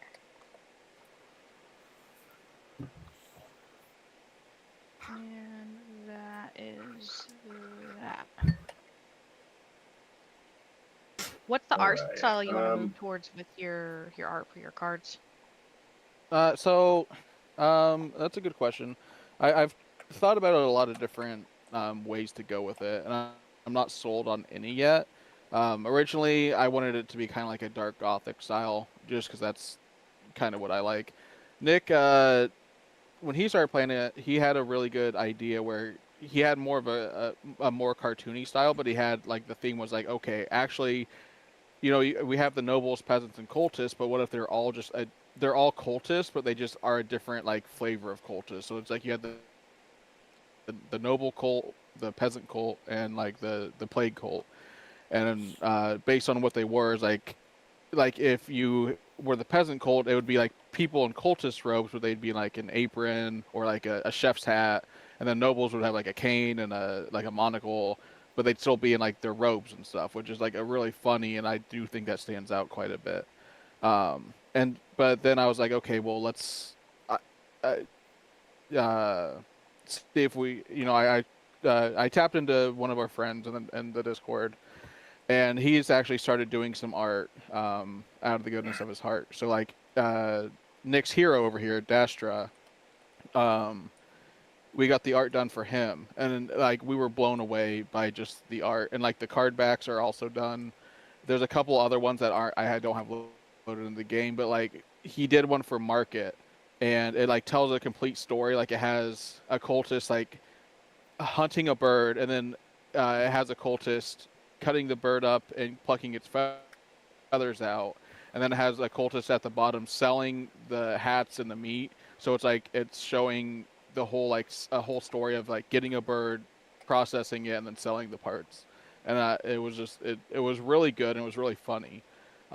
So he's done some of the art, and I really like his style. The colors pop. Like if you look at Dastra, I get it. he does a lot of like purples and blues, and it's like it's a whole action. Like even Dastra had like the coin that you use for the hero power. It has like him being a plague doctor type character, and so hoping that And he did a new border and new icons, and oh it's all yeah, really colorful. I mean, so Okay. it genuinely a whole deck of cards in that theme with those colors. I mean, it is gonna pop off the table. Like it's gonna look really good. all right. First off, I'm gonna build the shrine. Hey, Yeah, I that's a wanted nice the Two Alright. card. basic for That's artisan. I really was moving nice. towards that. I wanted the shrine. I think everyone wanted the I wanted shrine. the shrine. 2 victory points and 1 rep with everybody.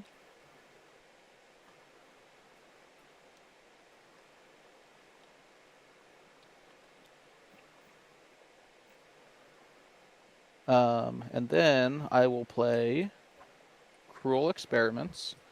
Sacrifice 2 of your citizens at locations and gain 1 gold, 1 basic, and 1 artisan for each. But if I have at least +4 reputation cultists, I can target opponent citizens instead. So I will pick 1 pink and 1 blue from this inn. Oh wait, no, there's guys at the port. You're cheeky. Whoa. I'm not winning this game. Stop it, you Okay, I'll turkey. I'll leave 1 of your port guys, but I will great. go 1 of Eli's and 1 of yours, or 1 of Elena's and 1 of yours. Why mine? What the fuck? Yeah, so I forgot you were green and not blue. That will get me 2 gold. So why did you basic get it? Was that a and card that you played? Yeah, I played Cruel Experiments. I 2 experimented on your people and Was pretty cruel about You it. are cruel. I'm gonna play a card. I'm gonna play Warmongers. ooh. I'm gonna choose a location for each enemy citizen there. I choose to kill 1 or gain a basic resource, but because I have +4 or more with the nobles, I can also choose to gain artisan resources. I'm gonna choose the inn. Good choice. And I think what I'm gonna do is Sorry, Elena. I think he's gonna kill 3 of your guys. Nah, not 3 of me. I think he's gonna kill 3 of you. I haven't I'm done gonna- anything I'm with worth little Eli. resources. I'm going for 4 artisan resources. 1, 2, 3, 4. There's how many people there again? 6? And nope, that's gold. And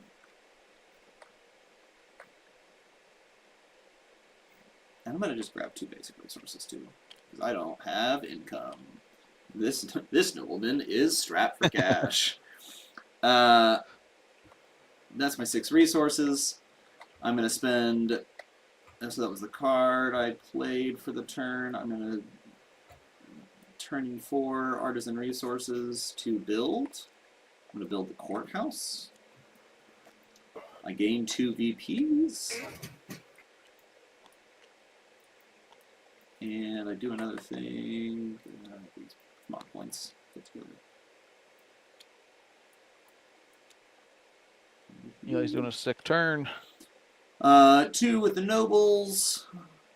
1, 2. I get to draw 2 from the display deck, which is the I assume the card display Yep. deck, right? Yep. Do I need to reveal them or anything, or can I just? No, you just put them in your hand and you discard 1 of them. All right. And then you get to put the guy on the courthouse. And I assume And you get a discard. basic resource. I assume discard to the main discard. It's not like I'm not keeping. No, it's your discard. You're Oh, keeping it. Hot That's diggity, yours now. hot diggity, damn. Okay. Now I'm gonna discard fortune telling. And then how many basic resources does he get? I gain. He just gets 1. I get. No, he gets 2. You get 2. Yeah. I get 2. Yeah, because you acquired 2 cards. Oh God. Okay. And you can move a guy to the courthouse if you want. I better think about it. Let's see what else happens at the courthouse. Put a card in your discard. Destroy a card in your discard.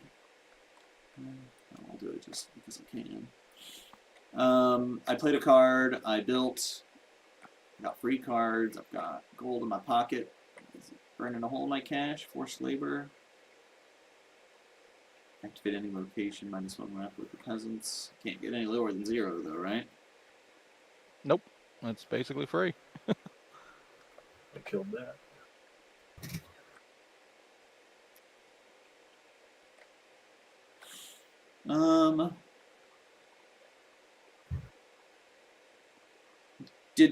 I just drew those 2 cards. Did that count as acquiring them? Yeah. Okay, then That's why you have basic I'm gonna show off the card I acquired. To show. Oh, okay, yeah. It So has an acquired thing. I acquired Eureka.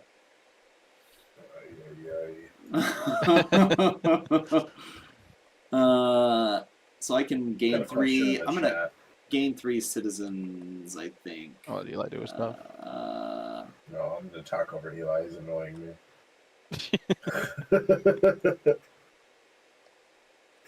Am I gonna gain 3 citizens, or am I gonna gain artisan resources?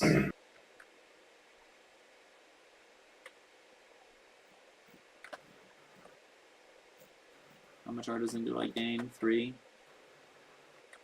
3, yeah, if you want.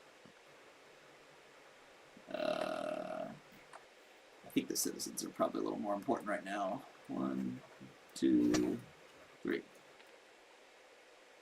Oh, but I guess I get to play this card again. Now you get to play it again. Ooh, does that change anything for me?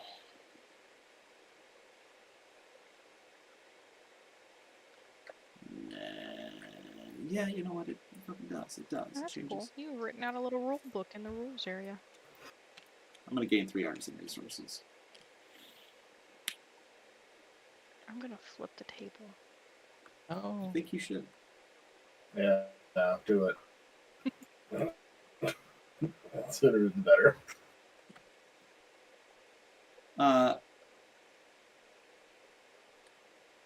And then I'll buy forced labor.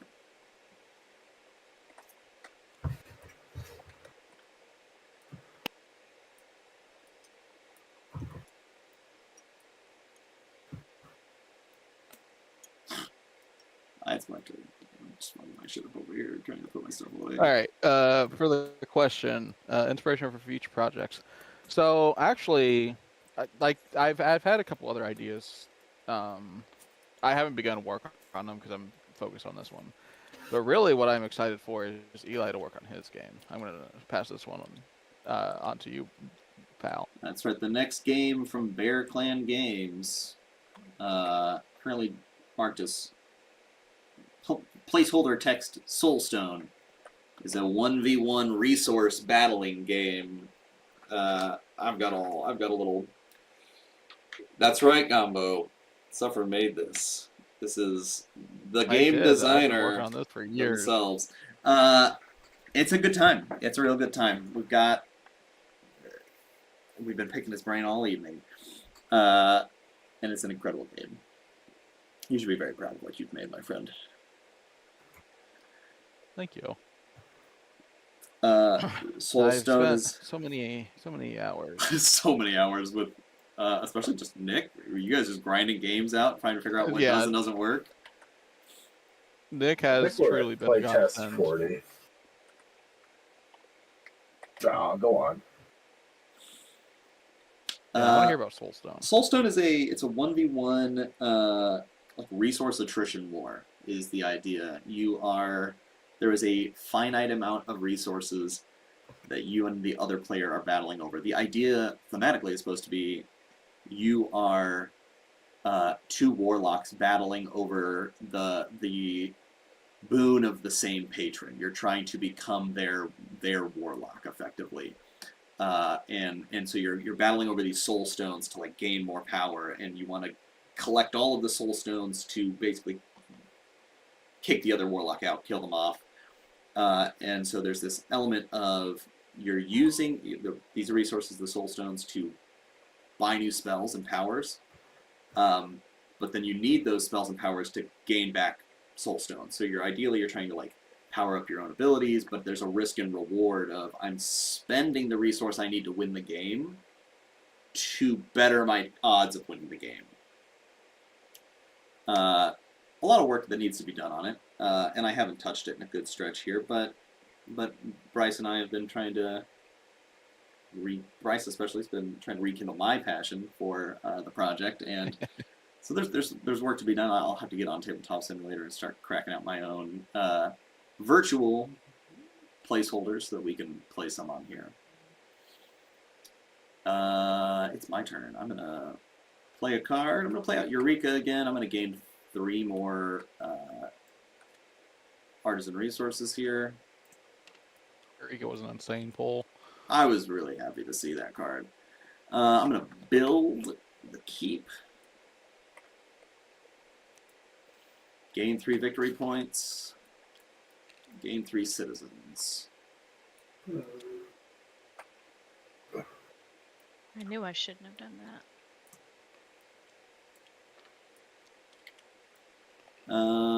And then I can move a person here, which is just neat. I'll do that because I'm allowed to. Now's my turn. Did you get your victory points I did. Yeah, Thank you did. very much. for the keep? Did you spend your Look at what the resources? keep does. Sorry. The keep has a build. Yeah, I got it. But you also should gain 3 citizens here rather than just 1. Yeah, you put the 3 citizens there. Oh, you gained them there. I misunderstood. Sure. Yeah. Yeah. Oh, I didn't realize you had gotten them. Oh, sorry. Yeah. You have to put them out. Yeah, sure. Neat. So they're there, and then That's one of those I owe the bank 7-point cards. 6 resources. You For had to put these. 3 plus the one that you moved out there, so 4 total.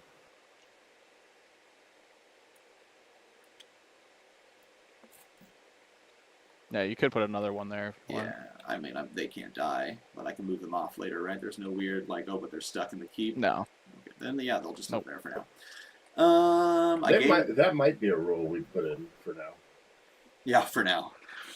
Perfect. Slavic in chat says, so how long before I can order a physical copy of this game? What a question. I like, let's put some Oh, man, pressure on so- you here. I'm hoping next year. I'm hoping, me and Nick have thrown around like 18 months. So like next summer, roughly.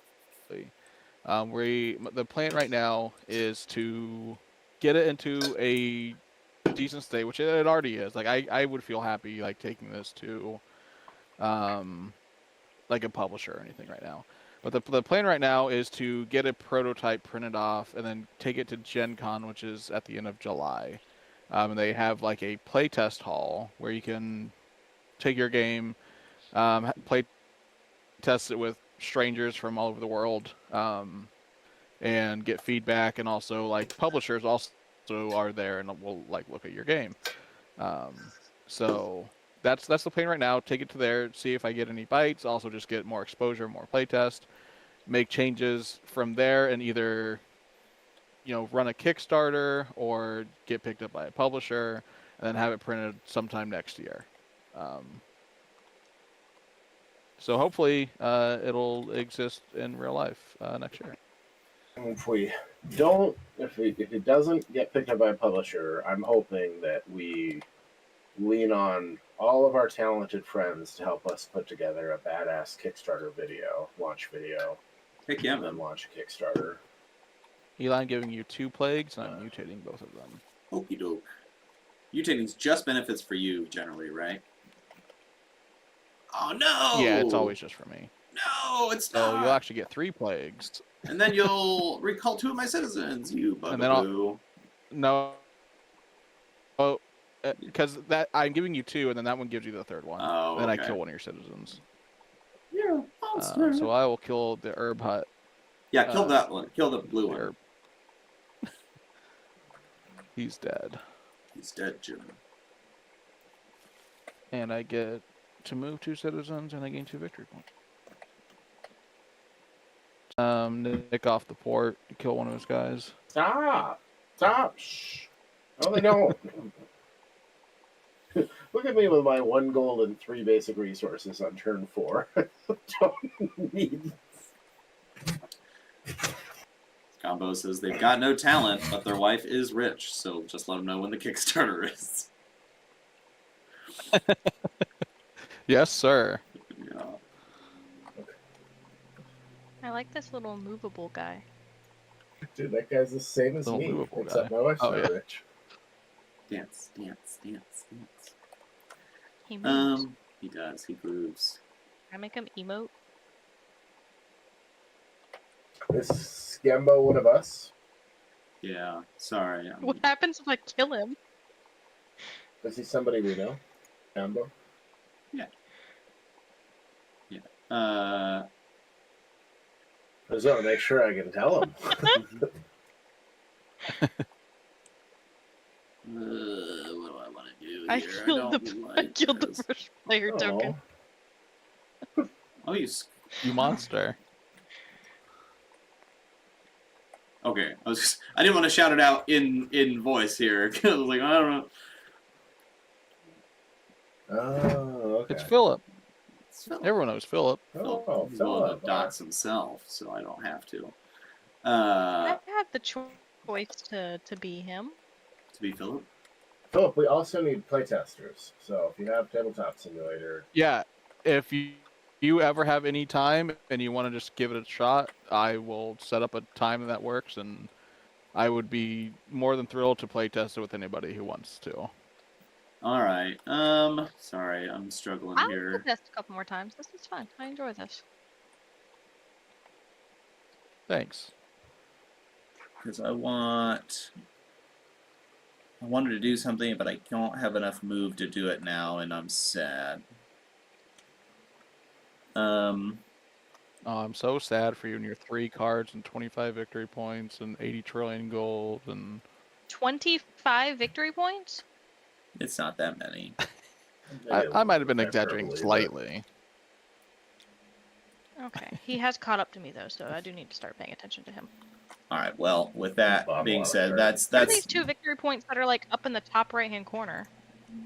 They're mine. Are these Nick's? That's right. This is Okay, where I they're put just- them. Yeah, there's a Nix. We're gonna They're burn so the inn far to the away that ground. I couldn't tell they were Nick just yours. throws them around. Well, normally I just put them like in rows of 3 all the way Ooh.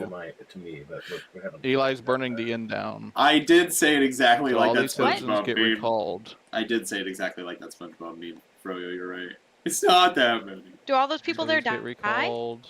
No, they just go back to your house. No, they just get recalled, Okay. which means they go back to your supply. I think I also claim 2 And then victory points. Eli gets 2 points. And this gets shuffled back into the Yep. place. Just get shuffled back in. That's horrible. How could you? I mean, they got to go home. He's a monster. Okay. I've played a card.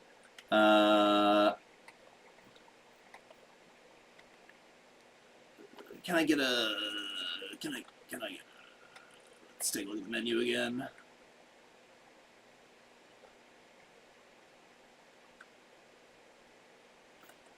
I keep forgetting how many resources I have. That's right. Nope, one more time. I forgot again. I want to build a bakery.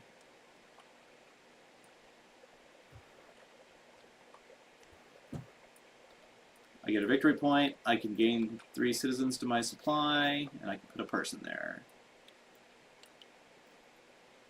And it took me a long time to take this turn, and I'm really sorry about that, guys. Okay. I'll blame Green. You're not sorry enough. I'll be real You honest. can be more sorry. This is as sorry as The I last really... time we played this, Eli was on board game or on 24-hour stream, Yeah. and I was Yeah. beating you up, and you whined, and you were like, "Well, you're picking on me," and so I stopped picking on you because I Yeah. didn't want to make you mad, and then you beat us by like 45 points. Yeah, I remember. I was like, never again. All according to I'll plan. never show mercy ever again. Just like we wrote it up, boys. Yeah. And I can put a person Oh, yeah, there. and you get to put it down in the maker, yeah. So Yeah. I'm gonna move this lone lumber million over to the bakery. This is Eli's ultimate start. And I my strat in most games is just wine a bunch. It works pretty well. You guys have played Magic with me before. You know how it goes. Just be a big baby all the time. I have 9. I'm gonna turn these 5 in. Yoink.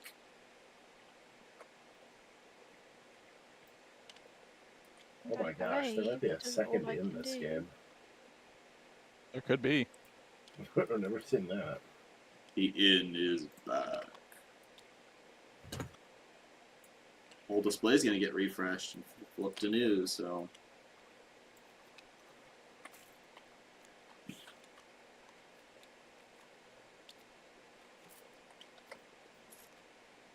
I'm gonna build the winery.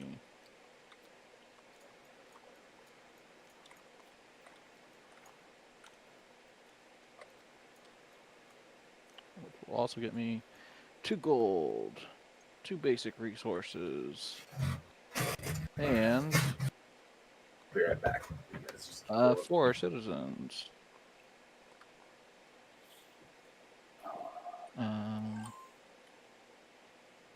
Okay.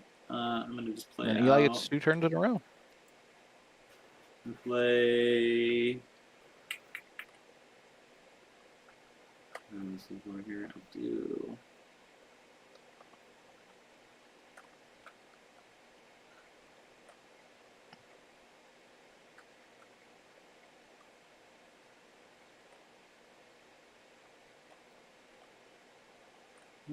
We get to destroy 2 cards in our starting 2 cards in our- basic cards in your discard. Okay. Yep.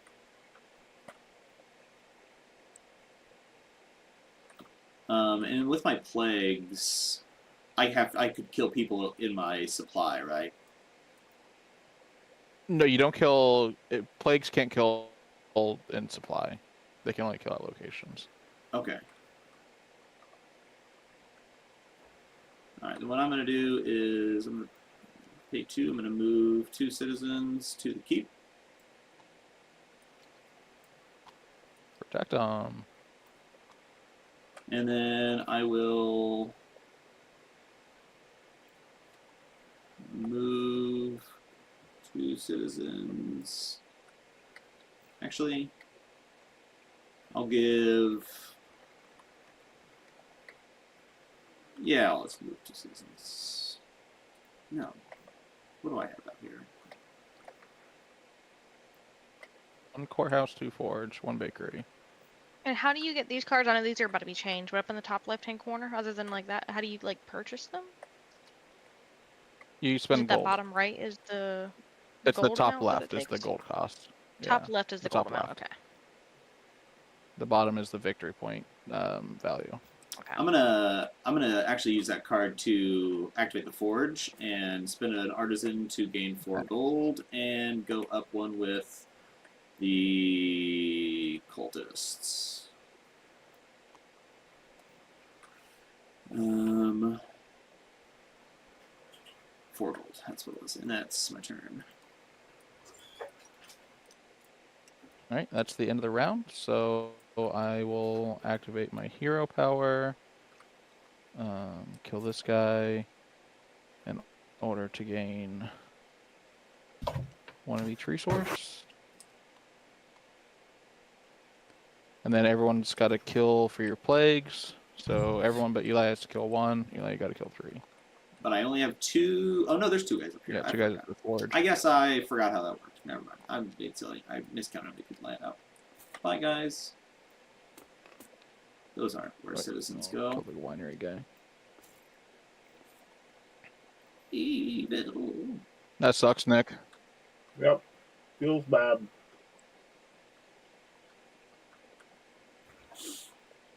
You die.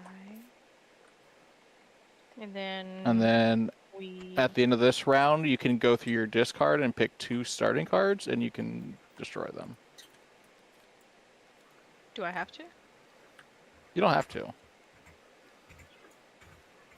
But generally, you want to thin your deck out so you draw your better cards.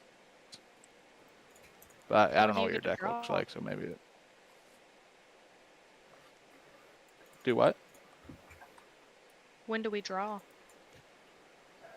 We'll draw as soon as everyone's done with this. Can I Then get all rid of the this displays. contagion card you gave me? No, it has to be your starting cards. I don't remember what those were. Is there a way I can tell? They cost 0 and they are 0 victory points. So any of the double zeros. Okay. Actually, I should make those a different color. Now that I think about it. I know that there are cards underneath this, and it's not letting me look at them.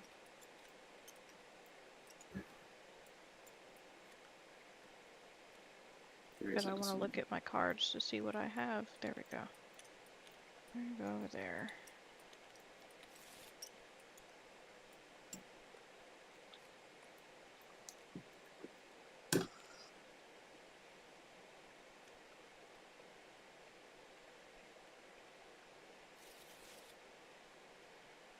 The double zeros, I have to get rid of 2 of them.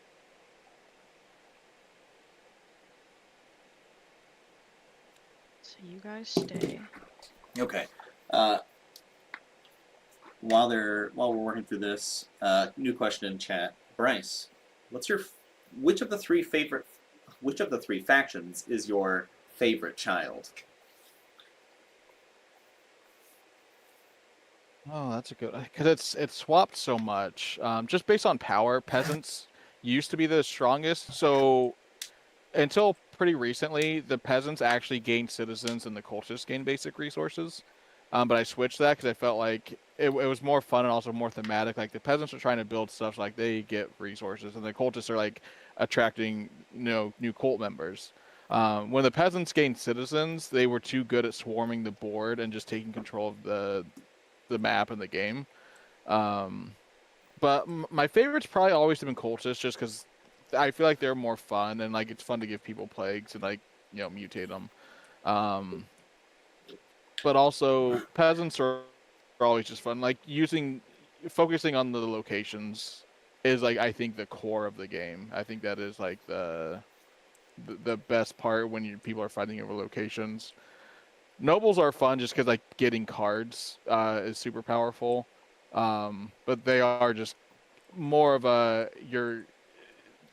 feel like as far as like different play strategies, they do kind of just focus heavily on cards, but also there's a lot of locations that you need gold to activate too. So I don't know. I like them all. I don't know if I know that's a boring answer. Is they're all my favorite. But I think they're all in a good spot now.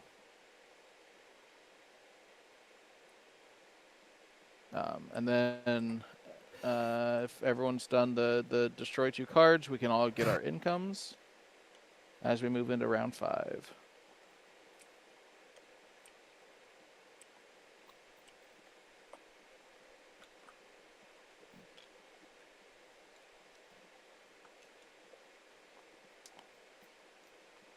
For drawing my cards now, what do I need to reshuffle my discard into my hand? No, only if I you'll have draw one. your last card and then you'll shuffle the discard and draw from the Okay. new deck. Draw my last card.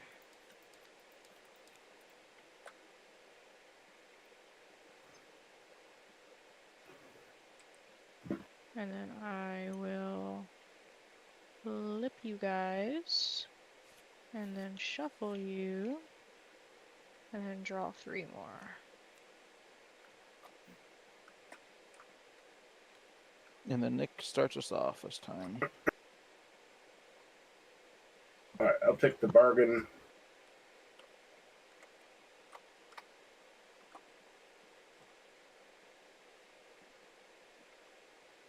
You always take Dark Bargain. Yeah, I'm gonna bargain into sewers too.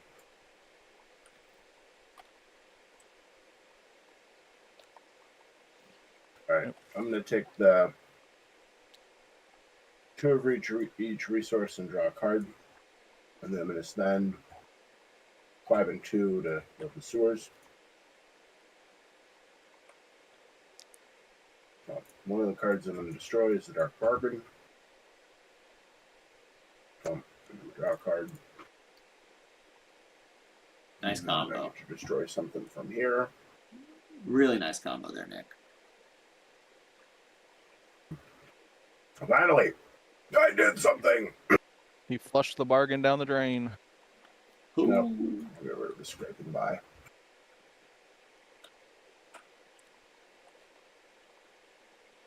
All right, and then give that a shuffle wuffle. Get your 3 And victory then points I'm gonna too. play. Yeah, oh yeah, thank you. One.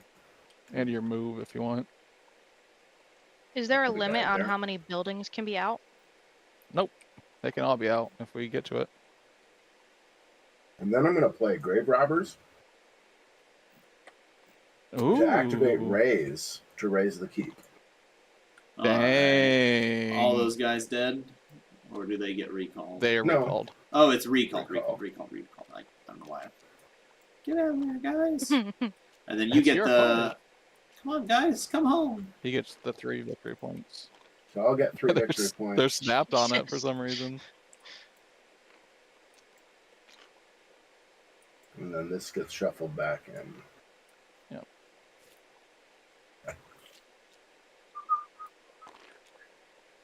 That was a really good turn, Nick. I I did it! I almost used raise on the keep last turn myself, just because I was like, I mean, I could just get 3 more victory points. That's pretty good. Right. But it also would have taken No, you 6 away obliter- from you. You obliterated me. Oh, so however Obliterated many me. victory points a building gives you, or is that how? Like, Yeah, do when you you get, what raise do you it, get victory that's how points much. for in terms of Yeah, raising something? it's How many the victory people's on points it, or on the how many build. victory points it gives? Okay. The victory points on build, yeah. Mm, At the okay. time, I Good to know. Man, there's not a lot of people out. Right. No, when you stopped my, it never even occurred to me because I put 5 people on the inn because I was like, well, yeah, nobody can go out. One person could use a force me off the inn. It just never occurred to me that you just burn it down. It's good business. I do think. I wonder, would it be a good call to have people die in the fires during raids? It'd be too strong. It'd be too strong. Too strong. Yeah. Yeah, I had a really early version of Raise that did that, and yeah. Because, I mean, you're already getting the 3 victory points, and if you're also, like recalling isn't as bad because you can just move them back, but if you have to spawn them and then move them too, it's a lot. Because you only score for citizens if they're on the board, so, like, also losing the fact that you have to make them again is just sad. Yeah. I got a lot of resources. I got a lot of citizens. I'm going to spend 4 basic, 2 artisan. I'm going to build the stables.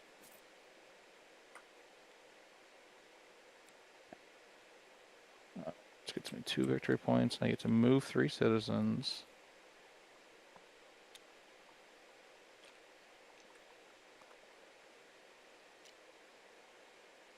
And I will put them...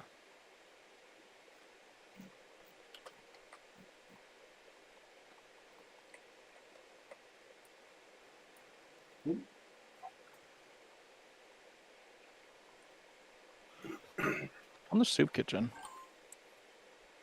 Okay. Oh, I still got to play a card. I did all that without playing a card. You've I'll passed Secret your Cabal turn. and double activate the soup kitchen. So I'll kill 2. Gain 4 to my supply.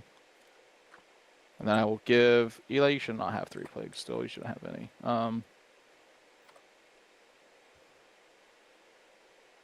I'll give a plague to Nick, and I'll give a plague to Elena. And I'll mutate both of them.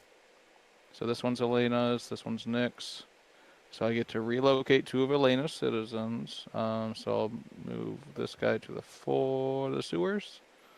And this guy to the shrine. And I get to convert one of Nick's citizens, so I'll convert his sewer guy.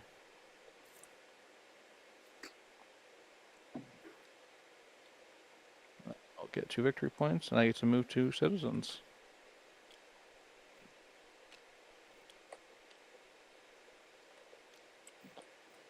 And then now it's your turn, Eli. Sorry. No worries.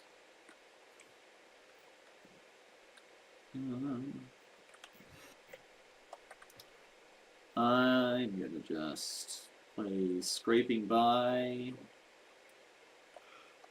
Going to move 2 citizens to the bakery. And a lot of gold. You can just buy treasures too. It's getting that point where the victory points is nice. Yeah, it's maybe a little early because these still go into my deck, right?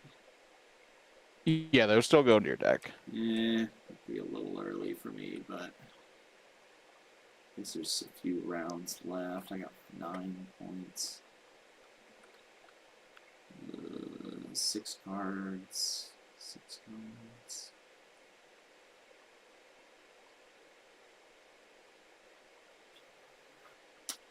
I will buy one treasure. I'm worried it's too early, but I also don't want there to be a point where I'm like, dang, I really should have just bought one more. Just hunting lodge it. 3, That's a good hunting lodge target. 4, Yeah, 5. it is, isn't it?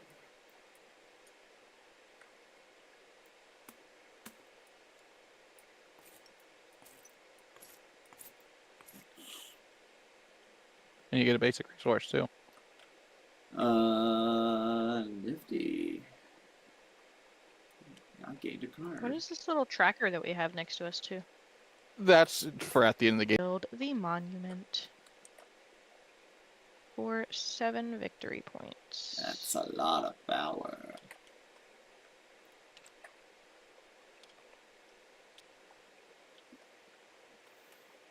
Oh, Nick, it's your favorite location. Library? Yeah, the library. Mm-hmm. I'm going to end my turn there for now. Slavic's dropping off. Thanks for joining us. We'll be back Thanks, next buddy. Tuesday Thanks with for showing up. with some more Last Bastion.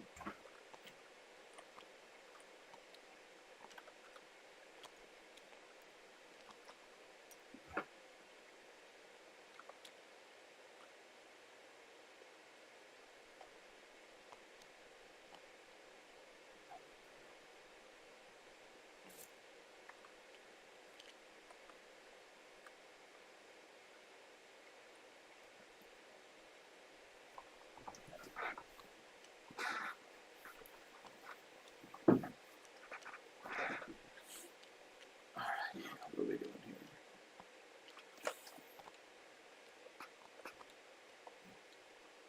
Nick's doing a bunch of stuff. Nick, did you just acquire 2 cards in the same turn? No. When did you get Living Wage? I don't know. Couple turns Oh, ago. okay. I'll believe you. I wouldn't lie about it. And Lone Strike? Let me get some. Sure. All right, Nick, I'm sorry, buddy. No. Stop. Why I'm gonna me? I'm gonna cruel I'm experiment. not winning this game. I'm gonna kill a courthouse guy and a port guy. That is pretty cool, but pretty funny also.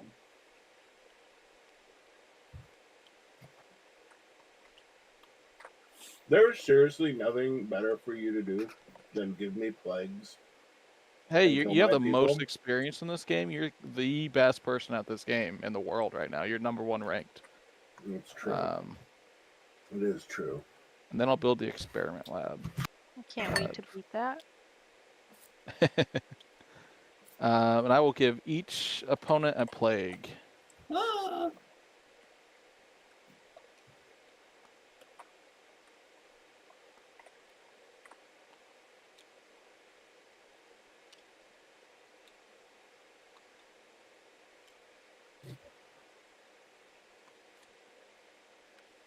Oh boy.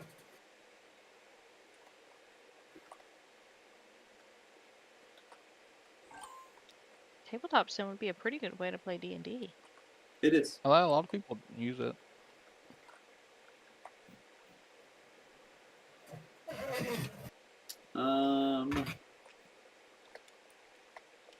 Gonna move 2 citizens. Haven't been able to position myself to use my passive very much this game. Yeah, you got it a little bit early, What's a passive?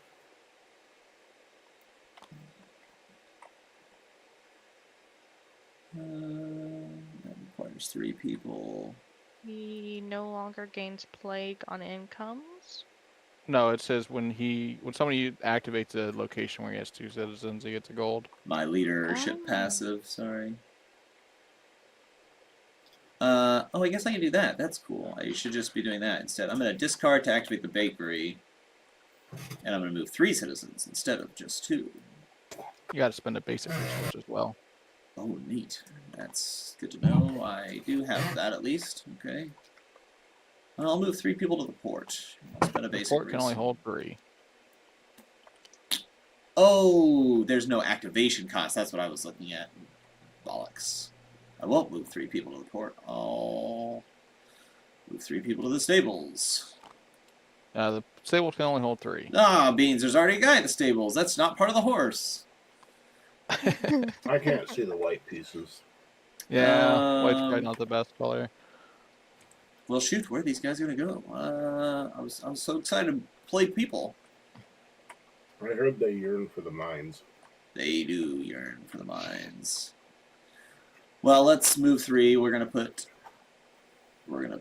2 at the shrine, and then I guess I'll put 1.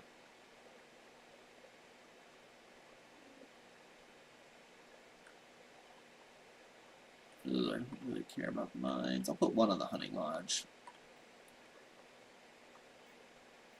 That was my activation. I've got 4 gold. Do I want to buy anything out here for 4 gold?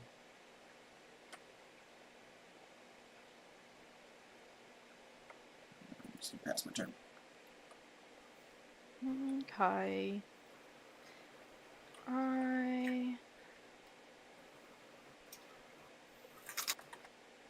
For starters, I'm going to use 5 basic resources and build the library, Nice.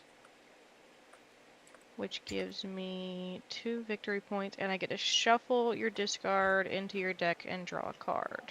Woof. Your discard currently consists of Forgotten Relic. Relic. Yep. Sure She's does. playing the game. She's Basic resources, and then I'm going to shuffle that into that. You gotta press F Wait. to flip it upside down. Yeah. And there we go. And then I'm going to shuffle my deck, and then I get to draw a card. It could even be Forgotten Relics. Sure could, couldn't it? Could be anything. Did you get your victory points as well?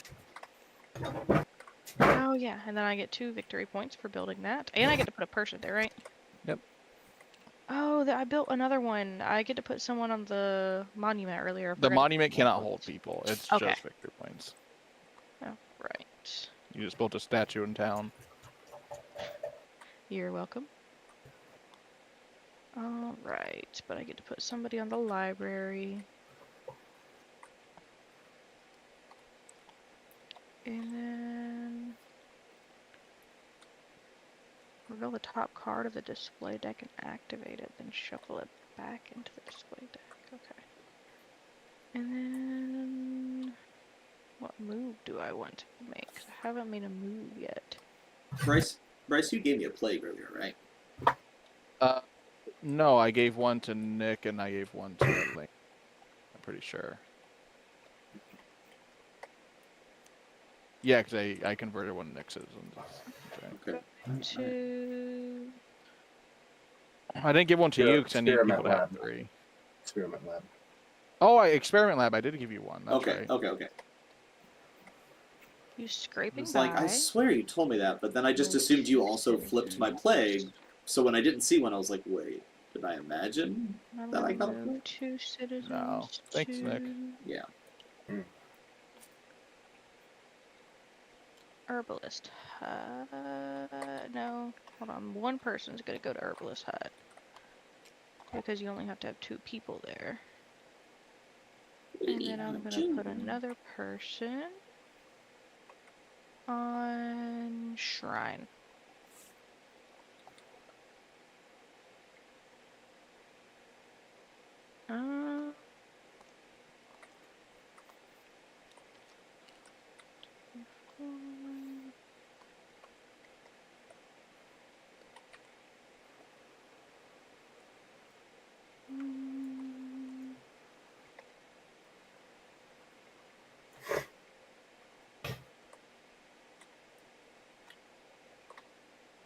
And then I'm dead for now.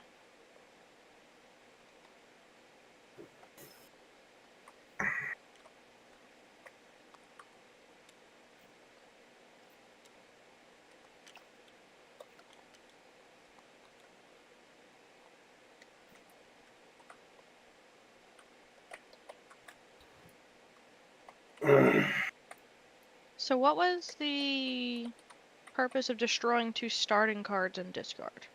Because your starting cards are generally worse than the cards you buy, so it makes the cards you buy show up more often.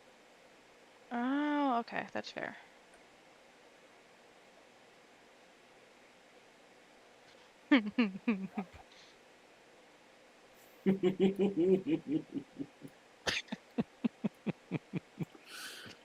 Just having too much fun over here.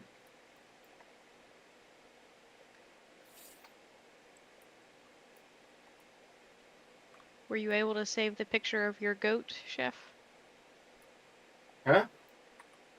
When you changed your picture. Yeah. I don't know. I don't remember. It was Sven the goat. It's the only picture. Yeah. I've got to have a picture of him somewhere. Well, you could. That's what I was saying. You could have screenshotted it before you I changed know. it. I might have. I never know what I've done and what I'm doing. Keep your enemies What do guessing. I do, Bryce? I think what you got to do, Nick. I think you got to start handing out plagues. Okay. Thanks, dude. No problem, buddy. Appreciate that. I always got your back. I don't know what cards you have in your hand, so I don't know what you should do. Or you can go to the library and just gamble. Whoa, that's cool. Nick loves gambling at the library. That's a cool ass library, man. Library is it is my favorite location. I like the idea. When you're really losing, you just go roll the dice. I think it's a very funny idea that the library has this like really RNG effect. Like you walked up to the library and you're just like, "Hey, I'm feeling lucky. Just deal me a book." But Right. like, what would you like to read? Doesn't matter. Just give me a book. I'll move 2 citizens. Try this again. How did you do that? Did you set those up in that position? I had them set up. Yeah. That was pretty clever. I like that. What happened? I missed it. He like set his citizens up in his supply like this, and then he highlighted them and moved them to have them go to both locations he wanted to. Oh, that's funny. A little show off.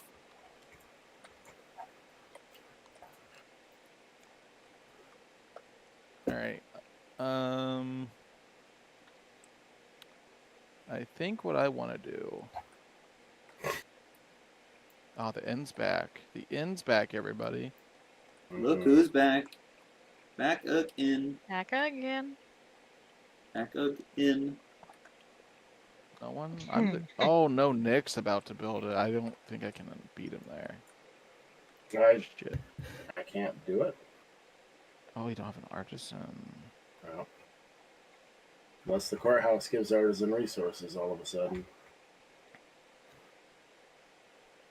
I think what I'm gonna have to do, Nick. I'm so sorry, buddy.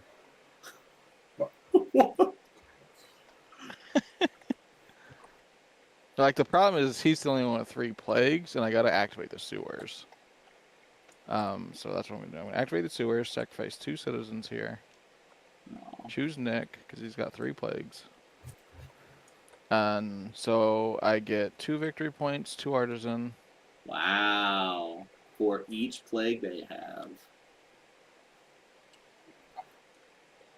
And I will mutate all of his plagues.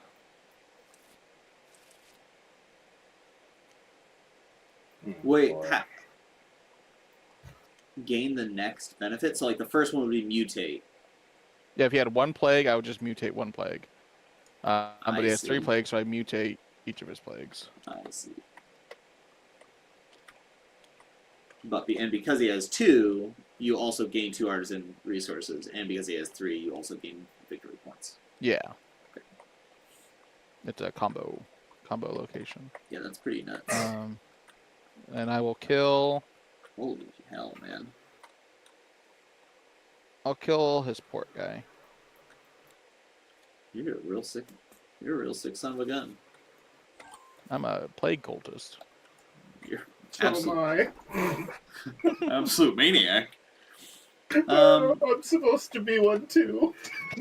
They're all dying. Very poor job of that. 1, Oh my gosh! 2, 3, I think I started 4, this round 5, with 6, like 7, 9 guys. All right, this is my chance to use my leader ability. My leader ability, Levi taxes. I'm going to gain 1 gold for each location with at least 2 citizens, which by my count is 8. 1, 2, 2, 3, 4, 5, 6, 7, 8. Yep. Giving 8 gold. Thank you, Levi. 2, Can 3, you do that because you 4, don't have any reputation with the peasants? 5, Yeah. 6, Oh, 7, okay. 8. I'll buy a treasure. 2, 3, 4, 5.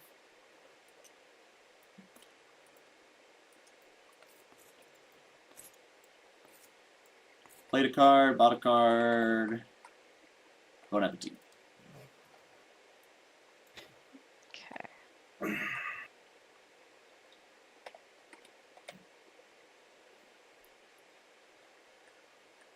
I am going to.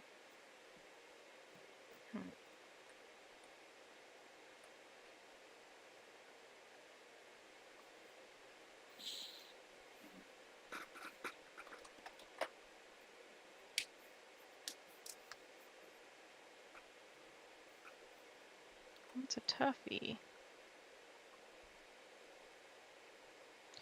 I'm going to start out by spending 1 gold and gaining 1 basic and artisan resource. I have 4 coins. Don't forget to spend the gold. Do I? Oh yeah. Don't You're forget right. to spend the gold. Now I have 3 coins.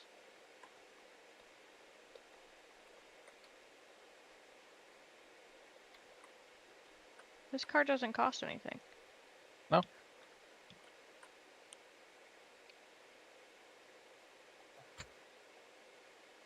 I can't read it, Eli. Your hand's on the way.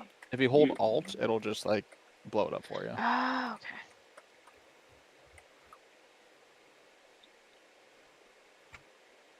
Okay, interesting. I think that's all I'm gonna do for now, though. Yeah.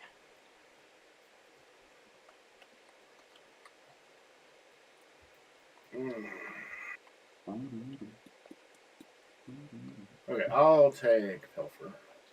We're gonna be here all night. Yeah, we got 3 more So I rounds. get 2 We're almost gold. done with this one. Player with the most gold has to give me a gold. Alrighty. That's Eli. I want you to have I go down with the nobles. this one. Thanks. And then I'm going to activate. I really wanted to use this Bryce, but I gotta do the responsible thing and get rid of Lone Shark. Get out of there. You have another card in your hand. Yeah, I need that card. That's an important card. Alright, and then I gain 2 gold. And that's it! Oh no, that's not it. I'm gonna build the cemetery. Oh, Nice. I forgot to Yeah. gain my basic resource when I bought my treasure. Oh. I'll allow it. Thanks. Is it 3 basic, 2 artisan? And I'm gonna kill one of these guys and one of these guys. You jerk. Why would you do Yeah. this? So what do you think? Okay, I had something planned. I don't remember what it was. Oh yeah, I was gonna do the market. Yep. I know. You piece of trash. Don't be a big boy, just freelancers it. Oh yeah. Well. I can't play this game for you. Yeah, I'm gonna It's a trash freelance it. can. Gotta remind you how your game works. Thanks, buddy. You're a real one. I'm And gonna activate the market, get one of each resource, and then spend all my resources to build the inn. I don't know. Why didn't you just kill both of them off the market? because he could have experiment labbed. Well, yeah. Thanks. Yeah. You're good at this game, Nick. You're really good. I know it doesn't. I know it doesn't look like it, but I do pay attention.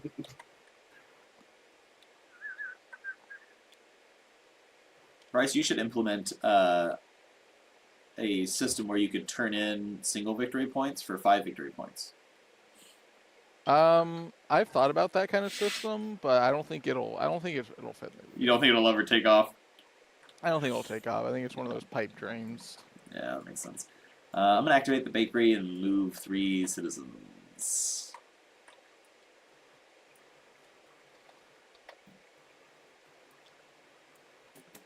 What does he mean?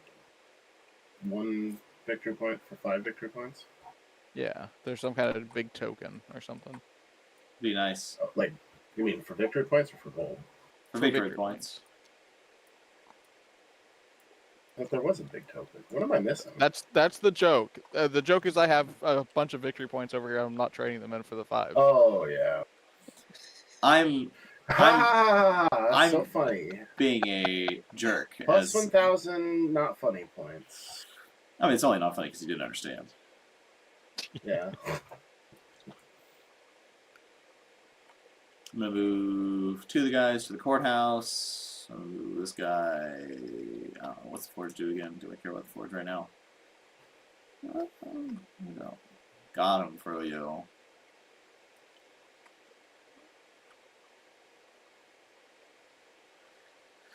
Ah, heck, what am I gonna do?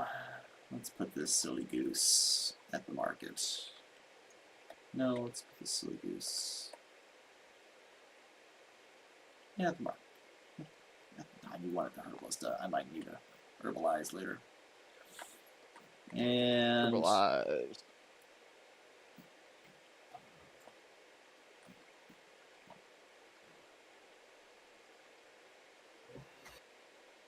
Assassins is a card. That's a good card for you. Yeah, let's pick up Assassins.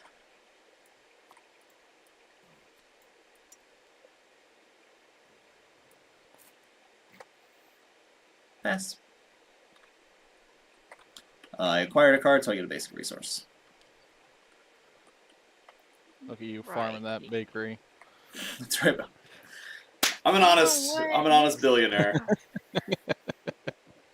I don't like that Nick has a card in his hand. Yeah. No, I have 4 of them at the beginning of every turn. And that's a real problem, Nick. I don't know what it is. I don't like that he's holding on to it. Yeah, it'd be a shame that he has a card. I sure hope no one else has cards. That's Why do besides you the have point. 2 anyway?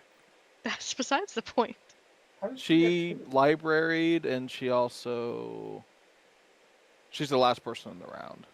So She's gonna play one this round and go down to 1. So you and her have the same amount of cards. I was outraged. Yeah. Because of stupidity. Blinded by the My anger. Use a force to activate my This isn't real. herbalist hut. It's gonna kill one of my guys.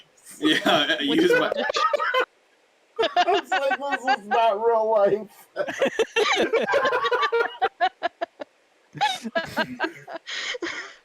No, I'm gonna use it to activate my herbalist hut to destroy one of my plagues and gain one of the following, which is going to gain me. I don't know yet. We'll think on that one while I destroy your come over plate. here and deactivate my plague. Flip it down. Um, Bryce, I like the new plague system. thank you. I do too. It's a lot cleaner. Winter plague's gonna gain 2 gold, move 1 citizen, or gain 2 citizens. Do I want 2 citizens or do I want 2 gold? Are people expendable? Money. I need money. I'm getting 2 gold. It's a philosophical question we're posing here. Are people expendable? Z Factor game raiding with a party of 6. Welcome to the crew here. Hello, party. hello, hello.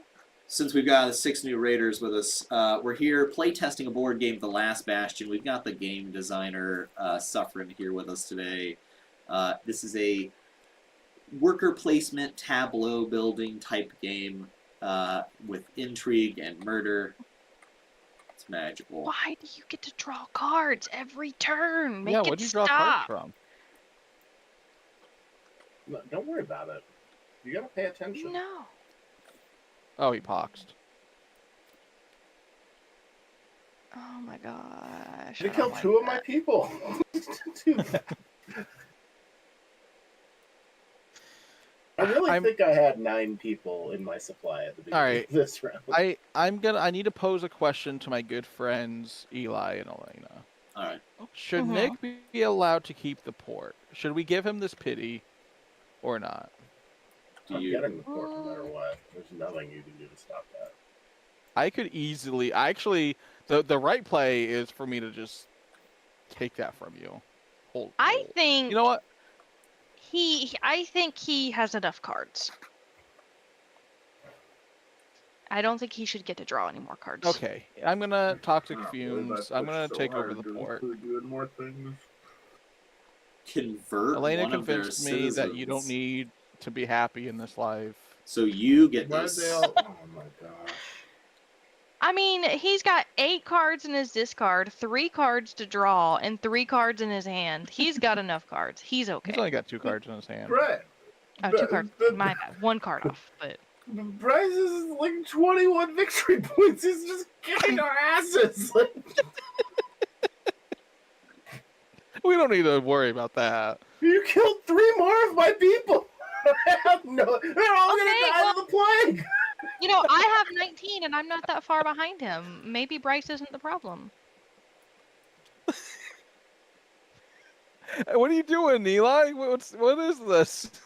I'm playing What your is this game. outrage? I'm playing your Thank game. you, because it's been bothering me so bad. Here, you forgot this one. Put this one in there too. No, I have 21. Alright. Yeah, I'm going to did. destroy one of my plagues as well. I'm going to play that card and destroy one of my plagues. So, I have no plagues. Okay. And I'm done.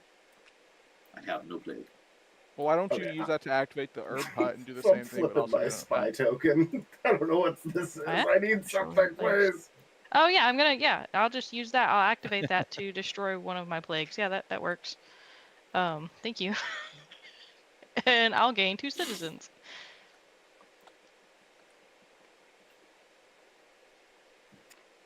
Oh boy, this sucks. Well, you get 3 Okay. turns with just doing playing by yourself. Yeah. Should I just go to the library and activate it a bunch of times? Spin Yeah. the wheel. Spin the wheel. We all know that's how libraries work. My library had a roulette wheel in it, as all libraries do. Oh, I didn't get anything.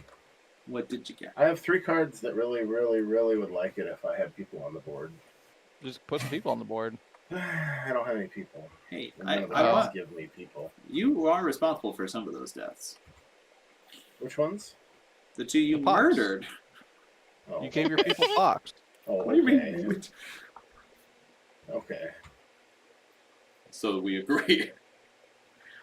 Nick, I didn't kill any of your guys this round. You and I have always been friends. I didn't kill any. I just brought them to a more prosperous life. They're dead to Nick. Oh, he can choose to see things however he chooses to see things. Is there literally anything for me to do? You discard 3 cards to pass I your go to the turn bakery. at instant speed. Should I go to the bakery? There's still 6 freelancers left up there, and you have Oh, 4. I know. I'm gonna be using them. The bakery is a nice place. We have great buns. I have 3 plagues, so everyone's gonna die that I put out there. Go to the herbalist hut. Oh, it's cramped. Sorry. Wow, Eli. I wasn't Okay. looking at the herbalist hut, so I had to navigate over to So, it and see that it was cramped.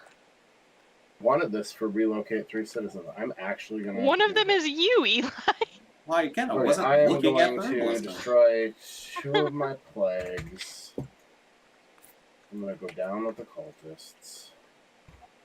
Isn't doing anything with it anyway. And then I gain 2 citizens to my supply. Okay. I'm looking at this rallying speech card up here. If you move up to 4 citizens there, if you have at least 4+ reputation with peasants, also convert a citizen there. What does that mean? Convert So a citizen? say I have a guy at the end, so you would change my guy into one of your guys. Oh, okay, That's what okay. convert is. And it's also definitely Peter Dinklage's Tyrion Lannister. It is. I stole that off of Google Images.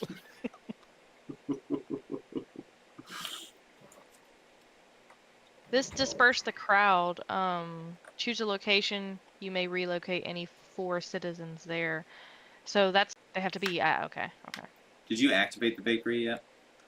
Not yet. I'm doing it right now. Cool. I'm gonna collect my. I freelancered to put a guy there, and then I used plague studies to move one guy to the library and one guy to the bakery. Okay, I'm just gonna get my And now passive. I'm activating the bakery right now. To I'm gonna relocate 2 citizens, so I do the lumber mill and you That's to exciting.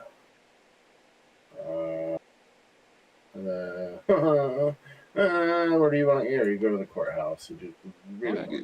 Put him in the. Oh yeah, the courthouse is good. You can put him in the herbalist hut. All right, that's the end of the round. So I will activate my thing for everybody but Elena.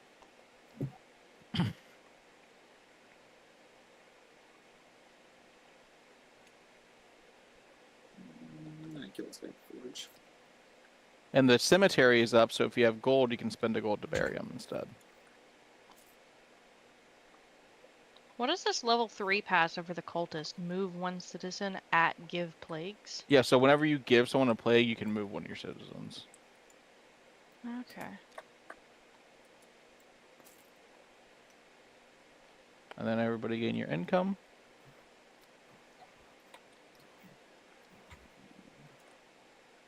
Citizen and 5 gold. Two basic resources. Okay.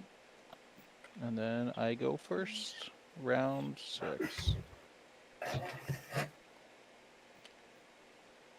Nick, I think you are right. I think for a 4-player game, 7 rounds is plenty. 6 rounds is plenty. You think so? I think you do 3 rounds. Wait. For 7 rounds for a 3-person. Bryce, why do you go first? Because we're... Oh, no, we're on round 7 now. Eli's first. You're right. Well, I think I went first last time. 1. So I was... Who went first the first round? Me. Nick. Okay, so it's Nick, Bryce, me, Elena, Nick, Bryce. Are we me. on... Yeah. Are we on round 6 then? Yeah, we're on 6. Okay. Oh, okay. So I am first. Yeah. Alright, I just want to make sure. Yeah, I mean, I think this is a complete game. Like, after this round would be a complete game. I agree. I think 8 rounds is... Yeah, 8 rounds is way too much for... For it's 4 good players. for 2. Sure. Yeah. Sure. Okay. Oh, I haven't drawn my cards. Jeez.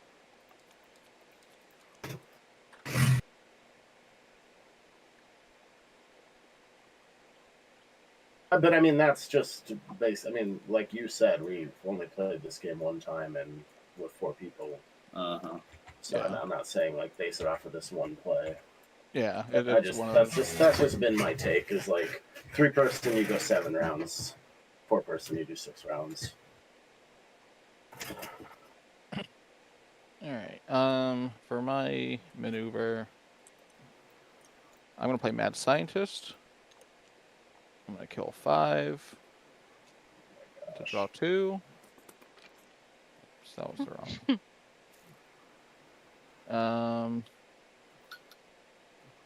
And then I'll kill 2 more. to give Eli a plague. I'll give Eli 2 plagues, Wow, that's rude. which will get me a victory point and get me. Actually, it makes more sense to give Eli 1 plague and mutate Eli's plague.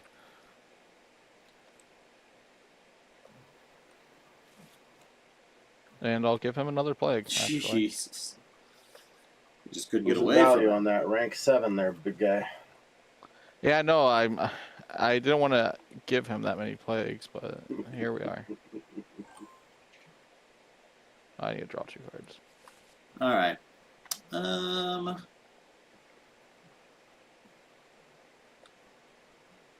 gonna play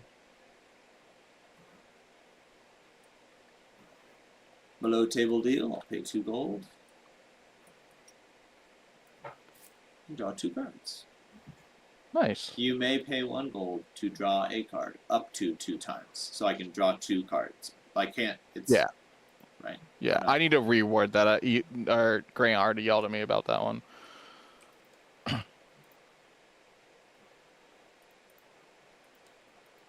Okay. That was my card for turn.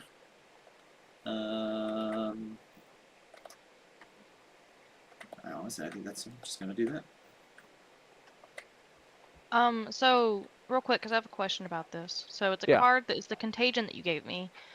So it says when this card is drawn, immediately discard it, gain a plague, and draw a new card. So when I drew that card, I was supposed to immediately discard? Okay. And but do I still get a turn if I do that right now? Yeah, that doesn't cost a turn, Okay. that's just something that happens. Okay. So immediately discard it, gain a plague, and draw a card. I don't have a card to draw, so do I... You'll shuffle your deck and draw, or you shuffle your discard and do a new so deck. I discard this, shuffle that. Yep, so you could and draw I'll it again. That. Oh, okay, that sucks. Flip those. You just get, yeah, okay, yeah. And then... R for shuffle. Shuffle. Nice. And then draw. Oh my god. I guess you only have 5 cards in your deck. So Yeah. That's why I gave that to her, because she had the least. Draw. Okay, now let me see what I want to do. Alright, I am going to use Forgotten Relic. And I'm going to build the workshop for free. Nice. What are you laughing about? No, I mean, it's awesome. What? Four uses? 4 uses, I think, in 6 turns? It's freaking dynamite. Oh, that okay.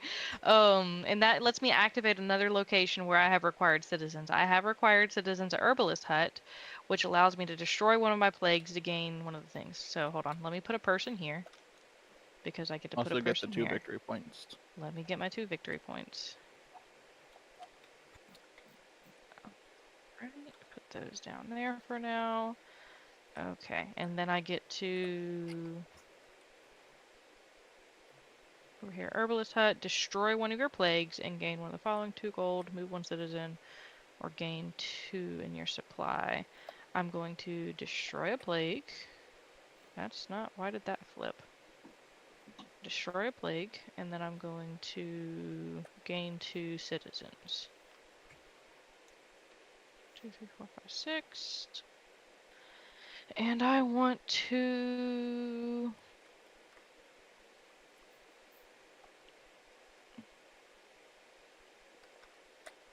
I'm gonna purchase a treasure card for 5.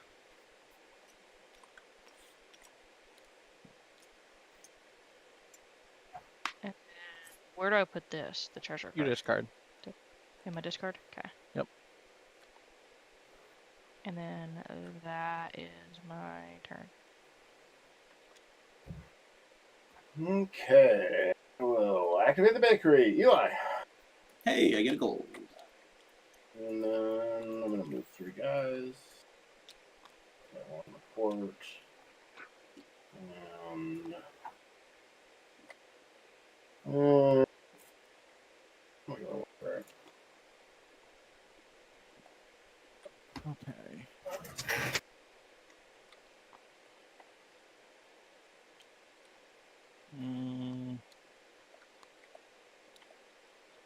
I don't think I realistically ever build anything ever again. I have so few resources.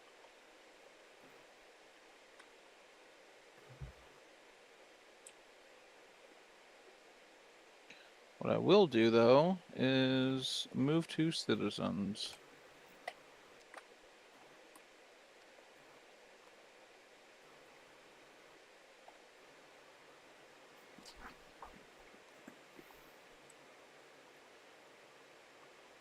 And then I'll spend...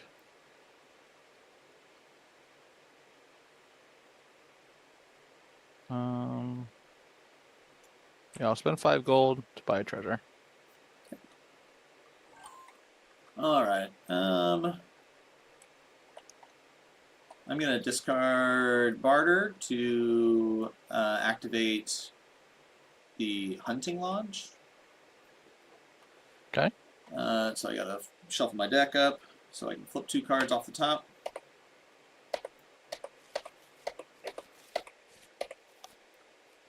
First hit is a treasure. Ooh. Second hit is assassins. 10 gold. Damn.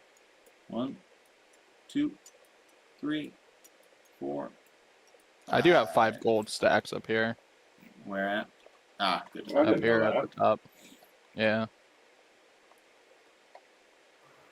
Above the display deck. What's a 5 gold coin look like? Just a big one? Just a bigger, more yellow one. Neat. That was my action for the turn, and that's my turn. You can buy a card too. Yeah, I'm not.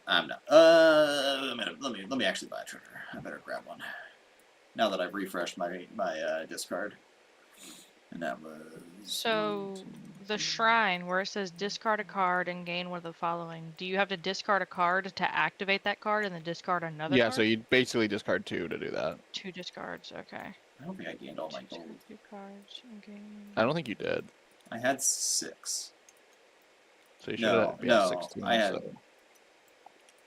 Shit, I lost count apparently. What was I doing? I thought you had 5 when you started your turn. But I could be wrong. You could add 6. No, I think you're right. I'm trying to... Because I spent 2 gold. Yeah, okay.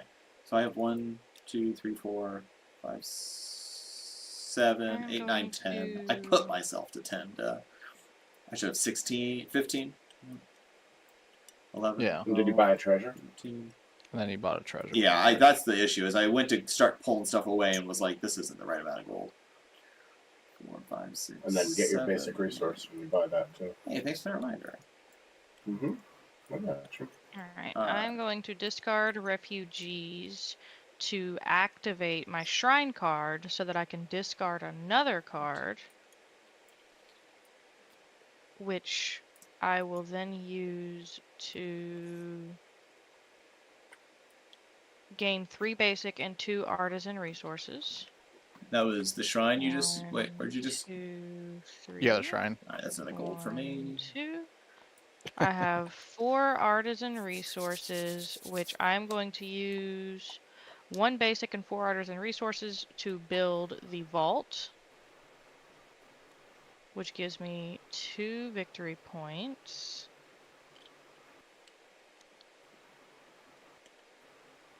And then A treasure.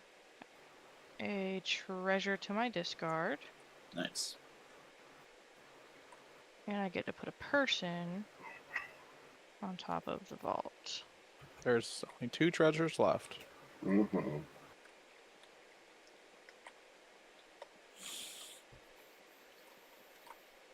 And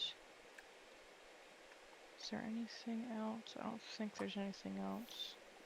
Can I build more than 1 thing per turn? No. Okay, yeah. The only alternative, like if you use Forgotten Relic to build, then that doesn't count as your build action. Okay. So you could build again. 4, and that was 4 and 1 basic. Basic and intern. Activate the library. Spin the wheel. Woo! That's not too bad.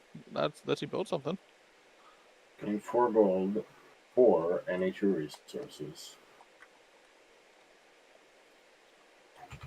I guess they're one resource off from building something.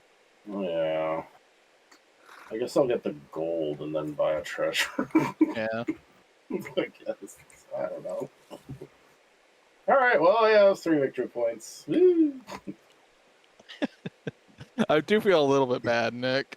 Just not that bad.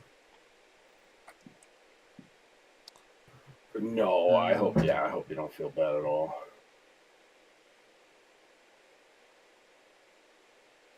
The proper response is, good, you should feel bad. You did this to me, Nah. you monster. Where do I have You all did this to me. There isn't one person I can blame. Alright. I'm gonna secret cabal the inn. Secret combo. So I'll activate it once to gain 4 gold. Can you get me juice? And then I'll activate it a second time to spend 2 gold and gain 2 different reps. So I'll go up 1 with the cultists, 1 with the nobles, and since I hit 7 with the cultists, so everybody else gets 3 plagues. So up to your max. Wait, you gave me plagues? Yeah. So I gave plagues, I get a Oh, victory point, no. and I get to move a guy.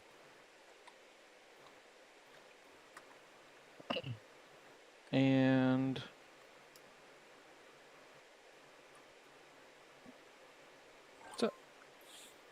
Okay. Back to work. Are we finishing to 8 turns? I think we're finishing after this round. Yeah. I haven't play tested with 4 people, and I think we've done plenty at 6 turns. I think this is a good indication. Yeah. So this round is the last one? I'm going to play welfare. I'm going to spend 3 gold. 1, 2, 3. I need to rethink my plan. I'm going to gain 2 citizens. 1, 2. And then I will choose to move 3 citizens twice. So you choose a different option. Oh, I don't want to do that. Do I care about the peasants? At this point, you shouldn't. I don't. I will take one of my golds back. I gain 2 citizens. I will move 3 citizens. Do I care about the peasants? No, he says. I'm going to put somebody at the herbalist's hut. I'm going to put...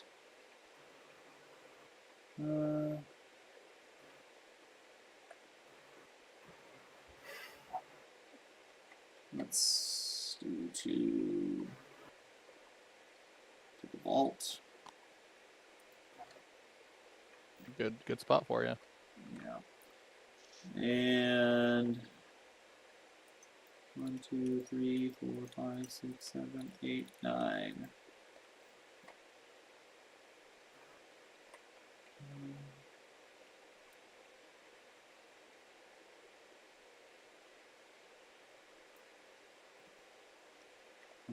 And you only get points for people that are on a location, not in your hand. Correct. I will buy a treasure. The last treasure, as it turns out. The last treasure. Get your basic resource. And I honestly feel like Eli might be... It's close. we'll see. I mean, Eli should be. My whole screen just went blank. What was that about? I think he's got 5 treasures.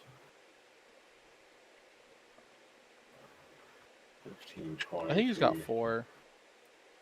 Because I think Elena might have 2, and I think I have 1, and you have 1, Nick. I might have 5. Play the Z card, you automatically win. It's like a board wipe. I'm gonna take a gamble here. Zed's just a tactical nuke. Everybody loses. Let's do it. Gamble. Because I don't know how this is gonna go, but I'm kind of stuck in anything that I have left. And I'm noticing a discerning lack of plagues for a certain player. What are you doing? So That's outrageous. I'm gonna play Scraping By, just discard that to be able to let me use Shrine with my 2 blue people there. You'd have to Discard a discard 2 card. cards to do Shrine. Oh shoot! Never mind. Oh. So I don't- there are some cards that you'd like don't want to play, like Yeah, Loan I just Shark ran out of cards or- in my hand. Yeah. So it if you had like Loan Shark or something that it hurts you to play it. If you can't, then that's like a good place. Discard to that for mill that it. one. My goal was to use that to give Bryce 2 plagues, then mutate all of them, Yeah, that could have been big. but it didn't go the way I wanted. So Well, use a instead, donkey. I am going to use that card instead. I can move 2 citizens, and I'm going to add 2 citizens to the board. It doesn't really matter at this point where they go. Zed in chat wants to know where his card is. Where's the Zed card? Well, I can put you into a card art. I just don't have that yet. Like, I already earmarked Desperation for Noah. So, what card would you want to be? I think he wants a leader card. He wants to be a card. That's only for people who have play tested the game. Well, That there is you go. specifically reserved for that. Except, I did make one exception for Brantley. But that's a special occasion. Oh, special that's situation. Brantley got equity in the game as an artist, contributing artist. Yeah. And I think there's like a pretty good chance that Gideon gets a new name. Gideon, yeah, I mean, but I think Elena might That's be. what I mean. I think Elena Gideon might get renamed. the new loan shark. Oh boy. No. And we're gonna have Brantley draw art for it that makes you real fucking ugly. Jesus. Just, Nick woke up and chose war today. I would It's act okay, like the library again. All of the women in my family have now ended up in the Hey, there you finance go. field. Look at that. Hey, everything's coming up So- Millhouse. We love to say that my mom works as a loan shark. oh, wow. I love that. Oh, statement in chat. Froyo94 will drive to your house, chef. He will come and get you. All right, we'll have Elena's card be a B tag.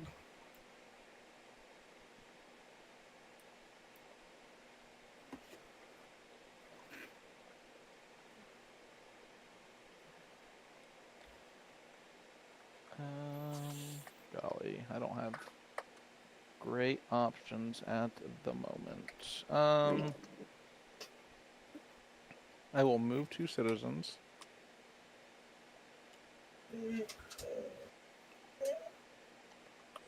And pass. I will discard a card to activate the Herbalist's Hut, destroying one of my plagues. I'll gain 2 gold.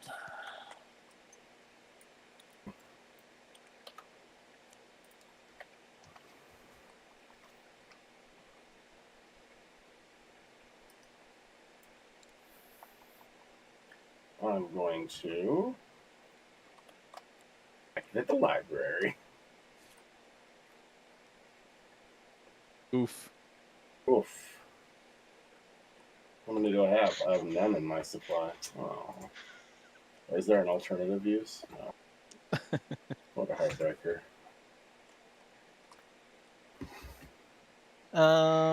Well. Dang it, Eli, I didn't want you to do that. Sorry, buddy.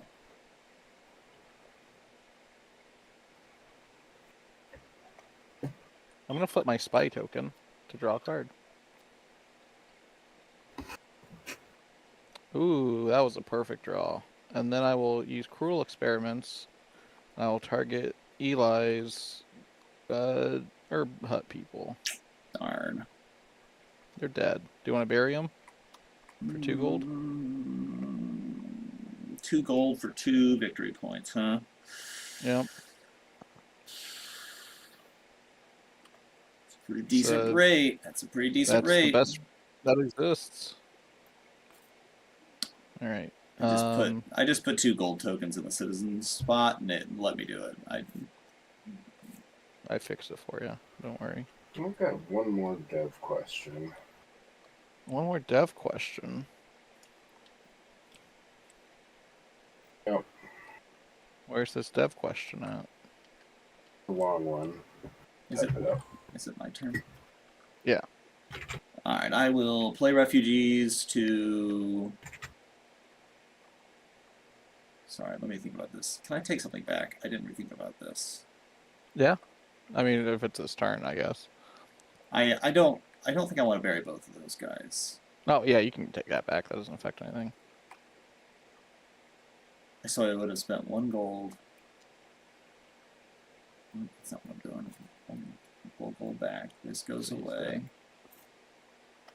I'm going to play my card, and I'm going to gain through... I'm going to activate the bakery, gain 3 gold. 1, 2, 3. What are you doing with all this gold? This resource gets turned in. And... That's my turn. Oh, I see what you're doing. I didn't even notice the vault down there. Shit, okay. Dev question. What order did you take in regards to theme, mechanics, title, and marketability when designing the process? Or when starting your design process, sorry.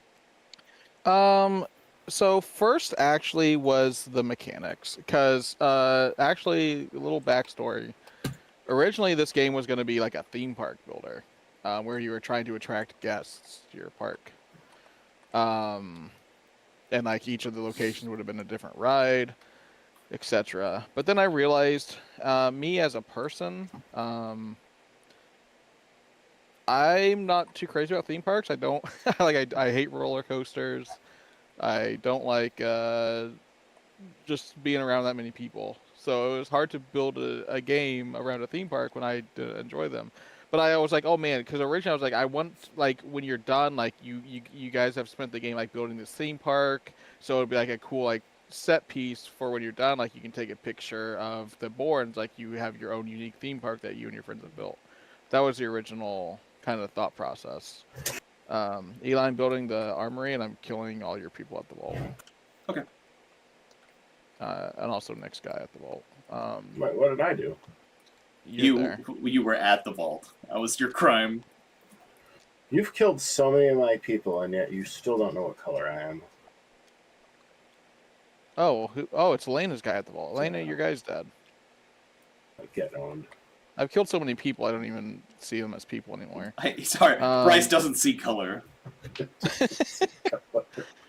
And then I don't have a citizen to move there.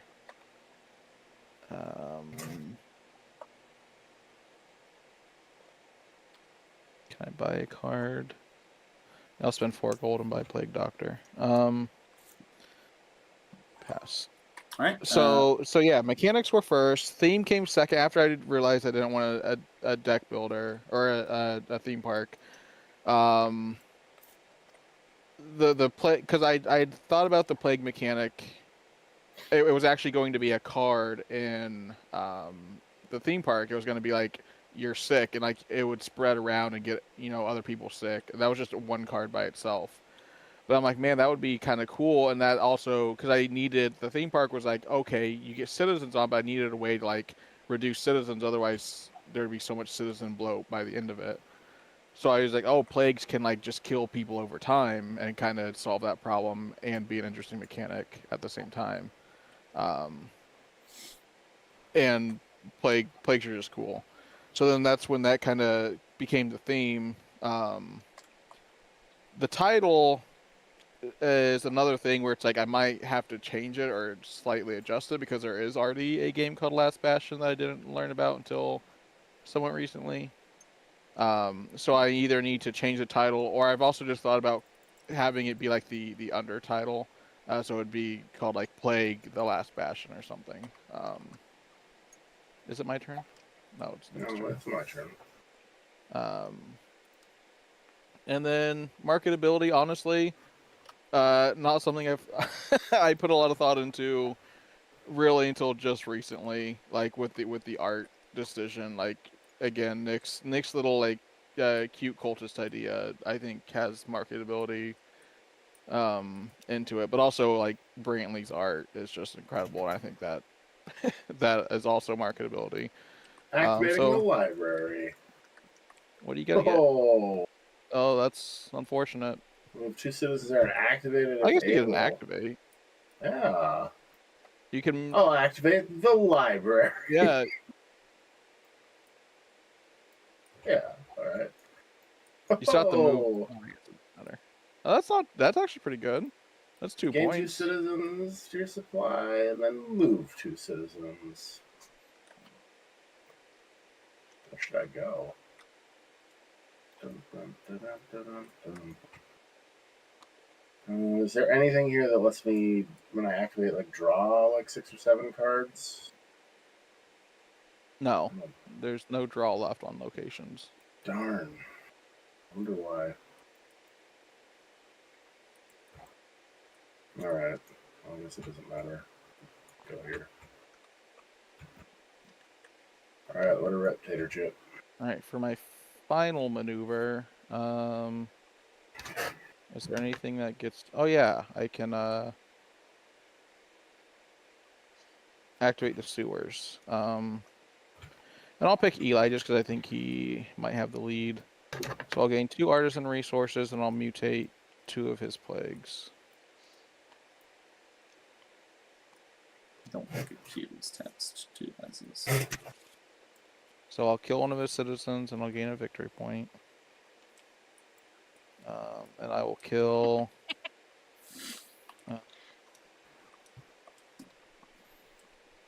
I'll kill one of your bakery guys. You want to bury him? Nah. Okay. He's dead. Yeah, Savior. I got Oh, you 2 do and still have 2. two. I can't do anything with that. My game is done.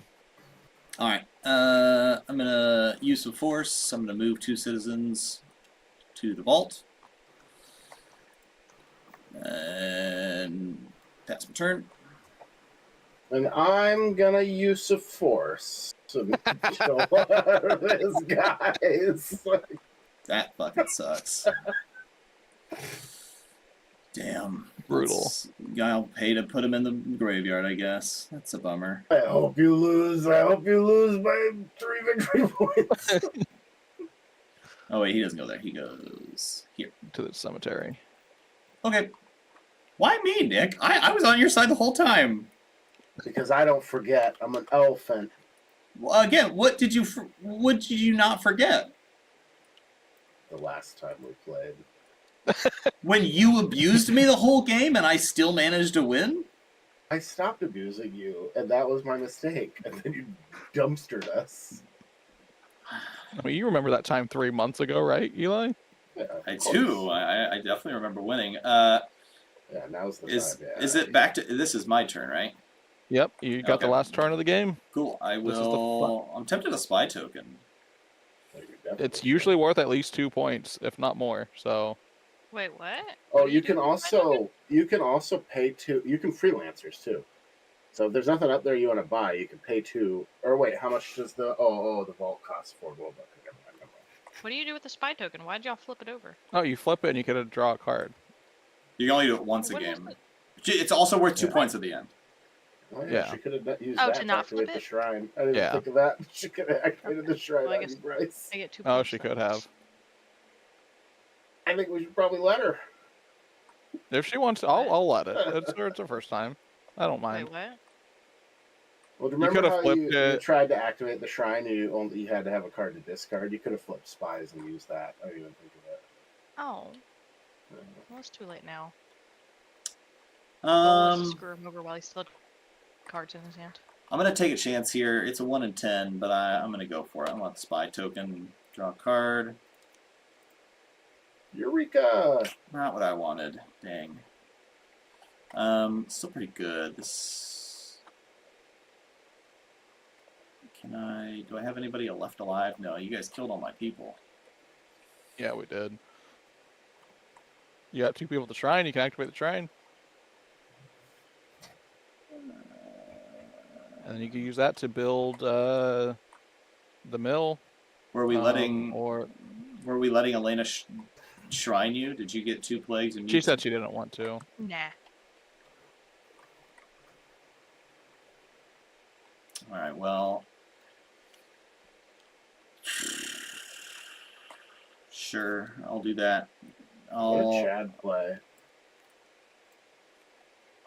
So you could pay for freelancers to go to the vault, like you gain a guy and move a guy, and then you could levy taxes to gain a bunch of gold, and then use your last card to activate. Oh, that's right. The other card was levy taxes, wasn't it? Shit. Yeah. I forgot. Or you could dumpster Bryce, which is really fun. 1, 2, 3, 4, 5, 6, 7, 8, 9, 10 gold's a lot of gold. It does let me do what I wanted. Who would I move? I would just need to move somebody off of this place. No, you gain it when you buy freelancers. You gain a guy and move the guy. Oh, you gain him and move. Mm-hmm. I kept thinking it was a resource in a move. So that's a net of 4 victory points. That's probably better than just dumpstering Bryce, though he might lose because he'd lose 2. I mean, it matters if you think I'm close to you or not, I guess. Yeah. And then you can also buy another freelancers because you have 2 turns left. Interesting. So that would be another point, or you Yeah. can just buy a card off the board. So okay, so this what this would look like is I have 2 gold. I spend 2 gold to buy freelancers. Buy freelancers. I get a guy and I move a guy. That's gold. That's a gold, Eli. I buy a guy and I move a guy. That's that turn. Pass turn. Wait, no, I didn't. I didn't play it. I didn't play a card. So now this playing the card is playing Levi taxes, which then nets me the 1, 2, 3, 4, 5, 6, 7, 8, 9, 10 gold, which I'll take in 2 installments of 5. You get a basic resource too for getting freelancers. Yeah, 2 installments of 5. I get a basic resource, and then I will spend 2 for a basic, or for a freelancers. That guy is going to move. Oh, I should have done that first. Interesting. Because gold's not worth anything at the end of the game. Nope. Okay, I'll just put that guy here. And then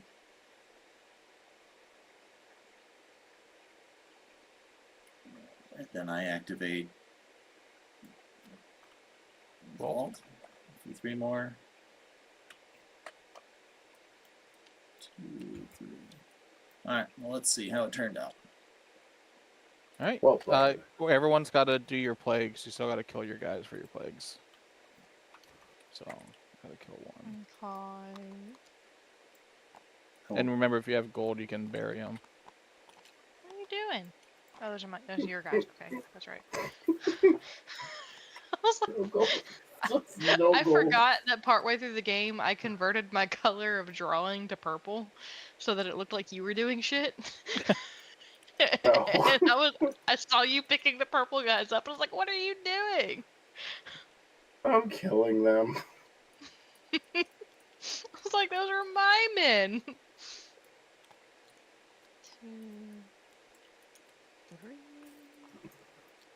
3. What a good game.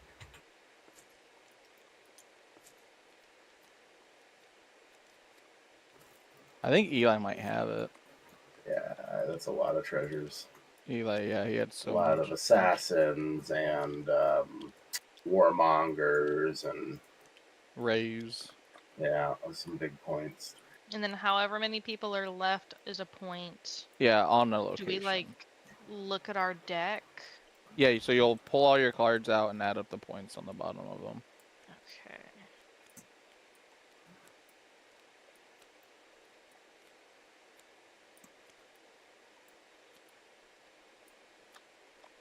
I didn't get as many as I thought I was, but that's okay. I got 44. Well, that's confusing.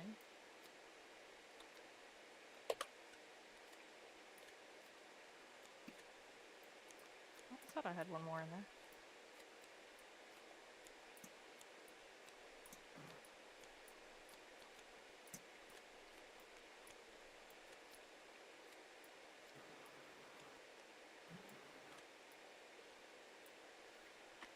It's 8. Oh, I did only have 4 treasures. Oh wait, Yeah, no, Elena has 2. I've got all these zeros here. They are just zeros. Okay, so this is...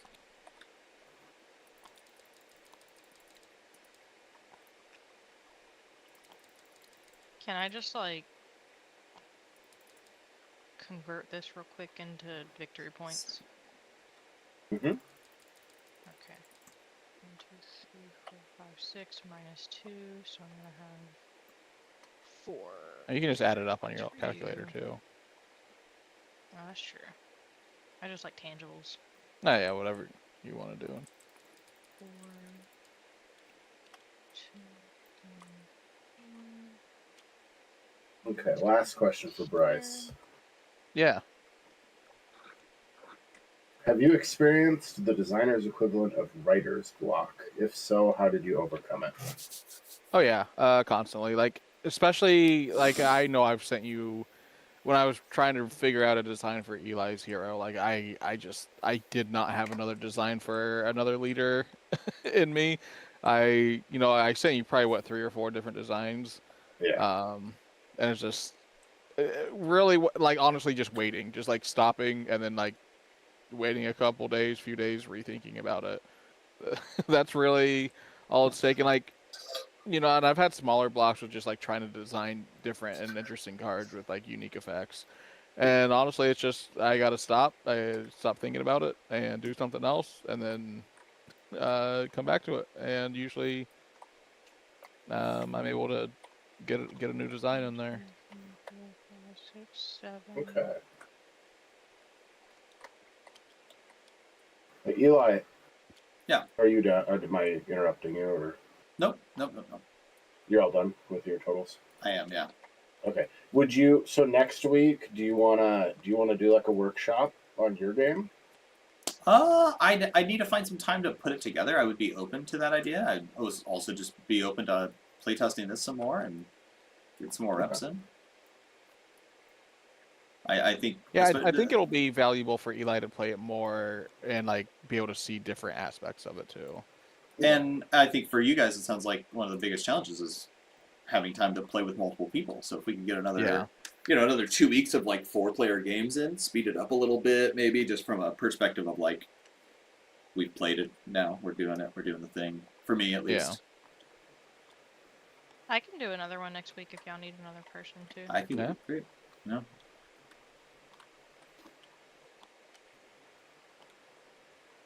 And then I get 2 victory points for my spy token not being flipped. Yep. Alright. Now that I think about it, art-wise, an incredibly beautiful woman makes sense for the Gideon theme. You think so? Right? Well, yeah. I mean, I think it fits. I mean, honestly, I think Gideon could kind of fit into a lot of right, but like there was that kind of like succubus aspect or whatever of like a loan shark.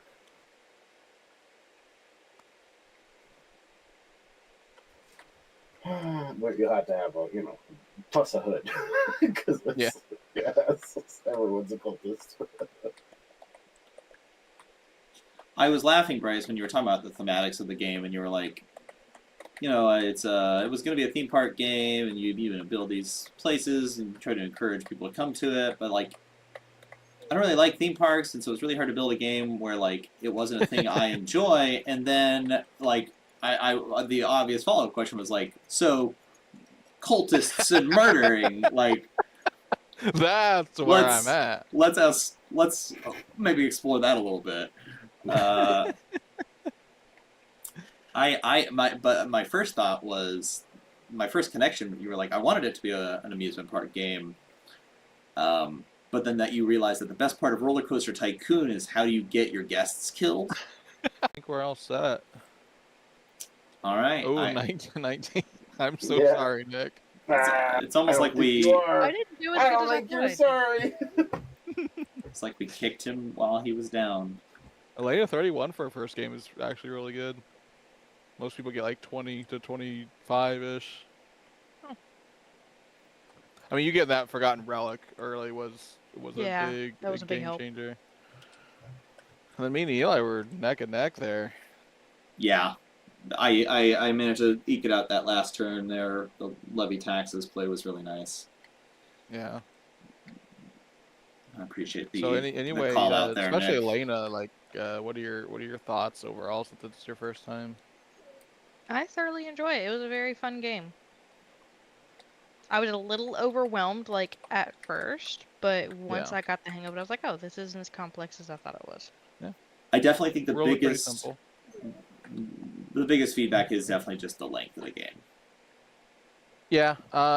Again, it's hard to, quantify because like me and Nick have played dozens of times, and like when it's just us two, we can, a 1v1, we can finish it in like 50 to an hour, Sure. 50 minutes to an hour. And like we did stop and talk a lot, but yeah, that was what 3.5 hours for 4 people. I mean, there was a lot of Just like, about talking and stuff.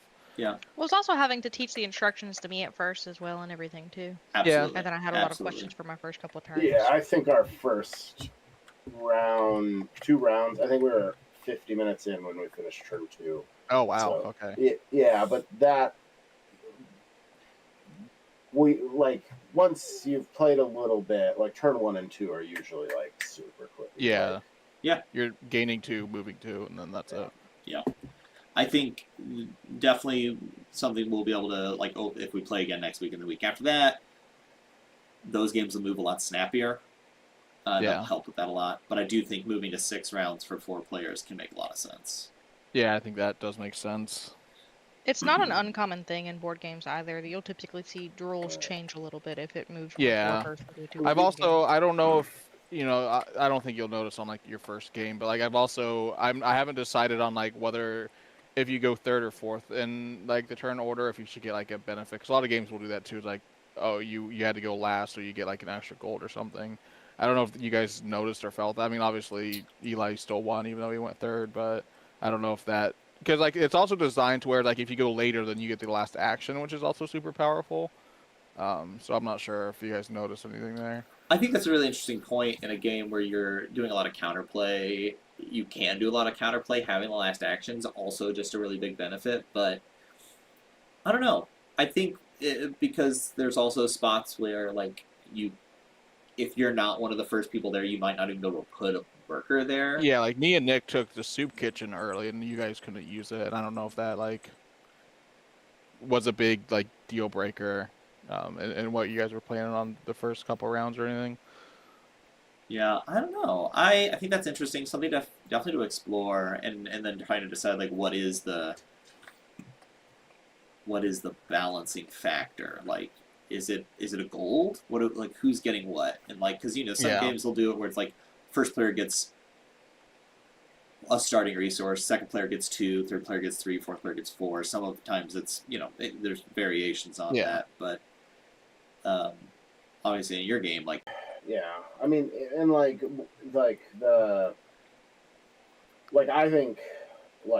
think second player actually is like really strong, because like you get to go first. Well, I don't know. I mean, like third player, like Eli, like theoretically, like you're gonna go first on the first turn where you'll have like your cards, like cards you bought in your hand. That's a good point. Which would be pretty strong. So fourth player maybe is getting the shaft, but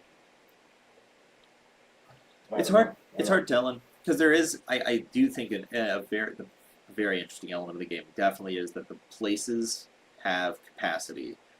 Yeah. So like going first, you get first mover benefit, which in some ways is bigger in this game than others. Yeah. But you also very quickly become like, oh, your guy's in my way now, though.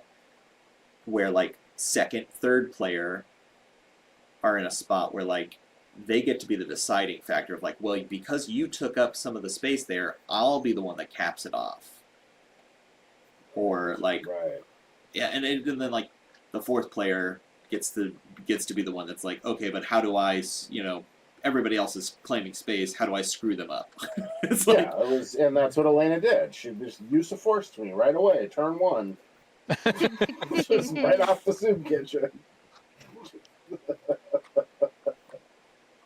So It was so much fun. No, when Elena, I don't remember what it was she did, but it was like she like, was it the workshop? Did you build the workshop, Elena? Yeah, she built the workshop. Yeah, I did and build a then- workshop, yeah. Or she built the workshop and then used it. Boy, I never even thought about using the workshop to talk the shrine. That would be nuts. Oh yeah, that would be pretty good. That would be nuts. But yeah, she used the workshop and then immediately like proc the herbalist hut. I think I was so happy when you built the inn and at Forgotten Relic. I was just like, what good game design! Like, I have a question, rules question. If so that last round, I ended up netting the 3 points from the vault. Yeah. Had to use I used my spy token, so I lost those 2 Yeah. points. Ended up buying 2 freelancers, which balanced it out. Got the vault, that put me up 3. If I hadn't done that, you and I would have tied at 44. What is the tiebreaker? Tiebreaker is citizens at locations. That's like whoever has the most there. After that, it would be whoever has the most remaining gold, and after that, you just tie. Okay. Good to know. You rock, paper, scissors it. We play a match of Yu-Gi-Oh. We start a Evacuated second my sub trap game. I think if we're done with the game, Elena, would you like to Flip do the the table. honors of flipping the table? I had a feeling you'd want to. Whee! That's awesome. Isn't that satisfying? And it just all flies around. Are we Right, just in a void? I caught the library. We are. oh, my favorite. I caught the table. Are we just in a void and it like endlessly falls? Oh no, now it's down there. It's you know what else is really good? This is really good for playing Commander, like Magic the Gathering. It works really great at this. Yeah. Oh, when you resign. Yeah, like you play your game of Magic, somebody counters your spell, you flip the fucking table. Yeah. Oh yeah. Like, it's so Oh, satisfying. yeah. Because you can also then just reset the table, and it just goes back to being fine. Ah. Whoa. Everything's right back where it was. So you can have your temper tantrum, and it doesn't actually break anything. Isn't We call that it Willeming. you just fully will them? Oh, I love it. Bryce, what a marvelous thing. Thank you for running your little developer Q&A for all of us. Yeah, that was fun. It was nice to think about it. Yeah. Thanks for playing, everybody. It's been super great to have so many different people play it, because honestly, like, that's, from what I've read, is like the hardest thing to do is find people to play test your game when you're making it, because like, of course, when you're first doing it, your game sucks and it's not fun, and it takes several like reiterations and like multiple play tests for it to be in a state where it's like fun, and to get people to like stick with it that long to get to that stage is incredibly difficult. So like, I can't thank everyone enough for like taking the time to play test it, even when it wasn't in the best state. Yeah, the chat was pretty into it too, so we may have some more playtesters clamoring to get at it. We'll have to have some signups maybe for maybe the last Tuesday of the month. We can get a couple of newbies in here.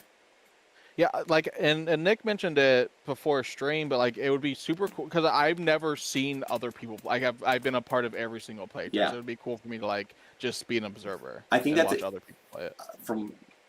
Yes, I think that would be really important. And I think if we could maybe do that, if we can try to get 4 folks who've never played before. Maybe we don't want that to be the streaming piece. I guess I don't know, but like I think that would be really cool. That would be chaos. Well, it's like you Yeah. know, I guess I don't know. It'd be Or interesting. even just like not like I want to be like if you were part of it, Eli, I think that would still work. Like especially if me and Nick weren't part of it, like Yeah. newer people. Sure. I think that would be super valuable. Have you on hand as our play tester? Yeah, well, we Q&A. can spectate in the game too. Yeah, exactly. Coach or whatever. But yeah, it's So Elena, like no BS. Your honesty is super important. But like, did this feel like a retail game? Yeah. Okay. I think it does too. Like, It genuinely did. It was very enjoyable to play. I think it feels tight, like a game that's like a retail product. Like I agree with you, Nick, and I think to a big in a big way, this game feels a lot cleaner than when I played it in November. This game, it feels much snappier. It feels like it flows really well. I think moving for 4-player games, moving from 8 to 6 is really going to help. Because Elena made a comment like, "Oh, I should have been thinking. I need to think about my last turn a little differently." You know, if you're thinking about your whole game, you're thinking about it from 6 turns. You'll strategize it a little differently, but like a lot of the cleaning up that you've done with the plague system, dropping the relic system, I think has really streamlined the focus of the game, and it just feels so smooth now. It does. It's so much smoother, and like even taking away those systems, like I don't feel like I lost anything. Yeah. Well, team, I had a blast. This was awesome. I'm gonna go ahead and stop the stream. I'm gonna get ready to drop for the night. I say again, thank you for doing this. That joined us too. Yeah. On Twitch. That was a nice turnout. Yeah, we had a good crew out there. Thanks to the Bear Clan for showing up. Elena, thanks for last minute joining us. And you probably did not expect this to be a 3.5-hour spectacle, but you played incredibly. It was a lot of fun. Yeah. You picked up on like some combos really quick, like picking up library to reshuffle. Forgotten Relic back in was super cool too. I like that card. I think that card is one of my favorites. All right, crew. Well, I also need to get to bed.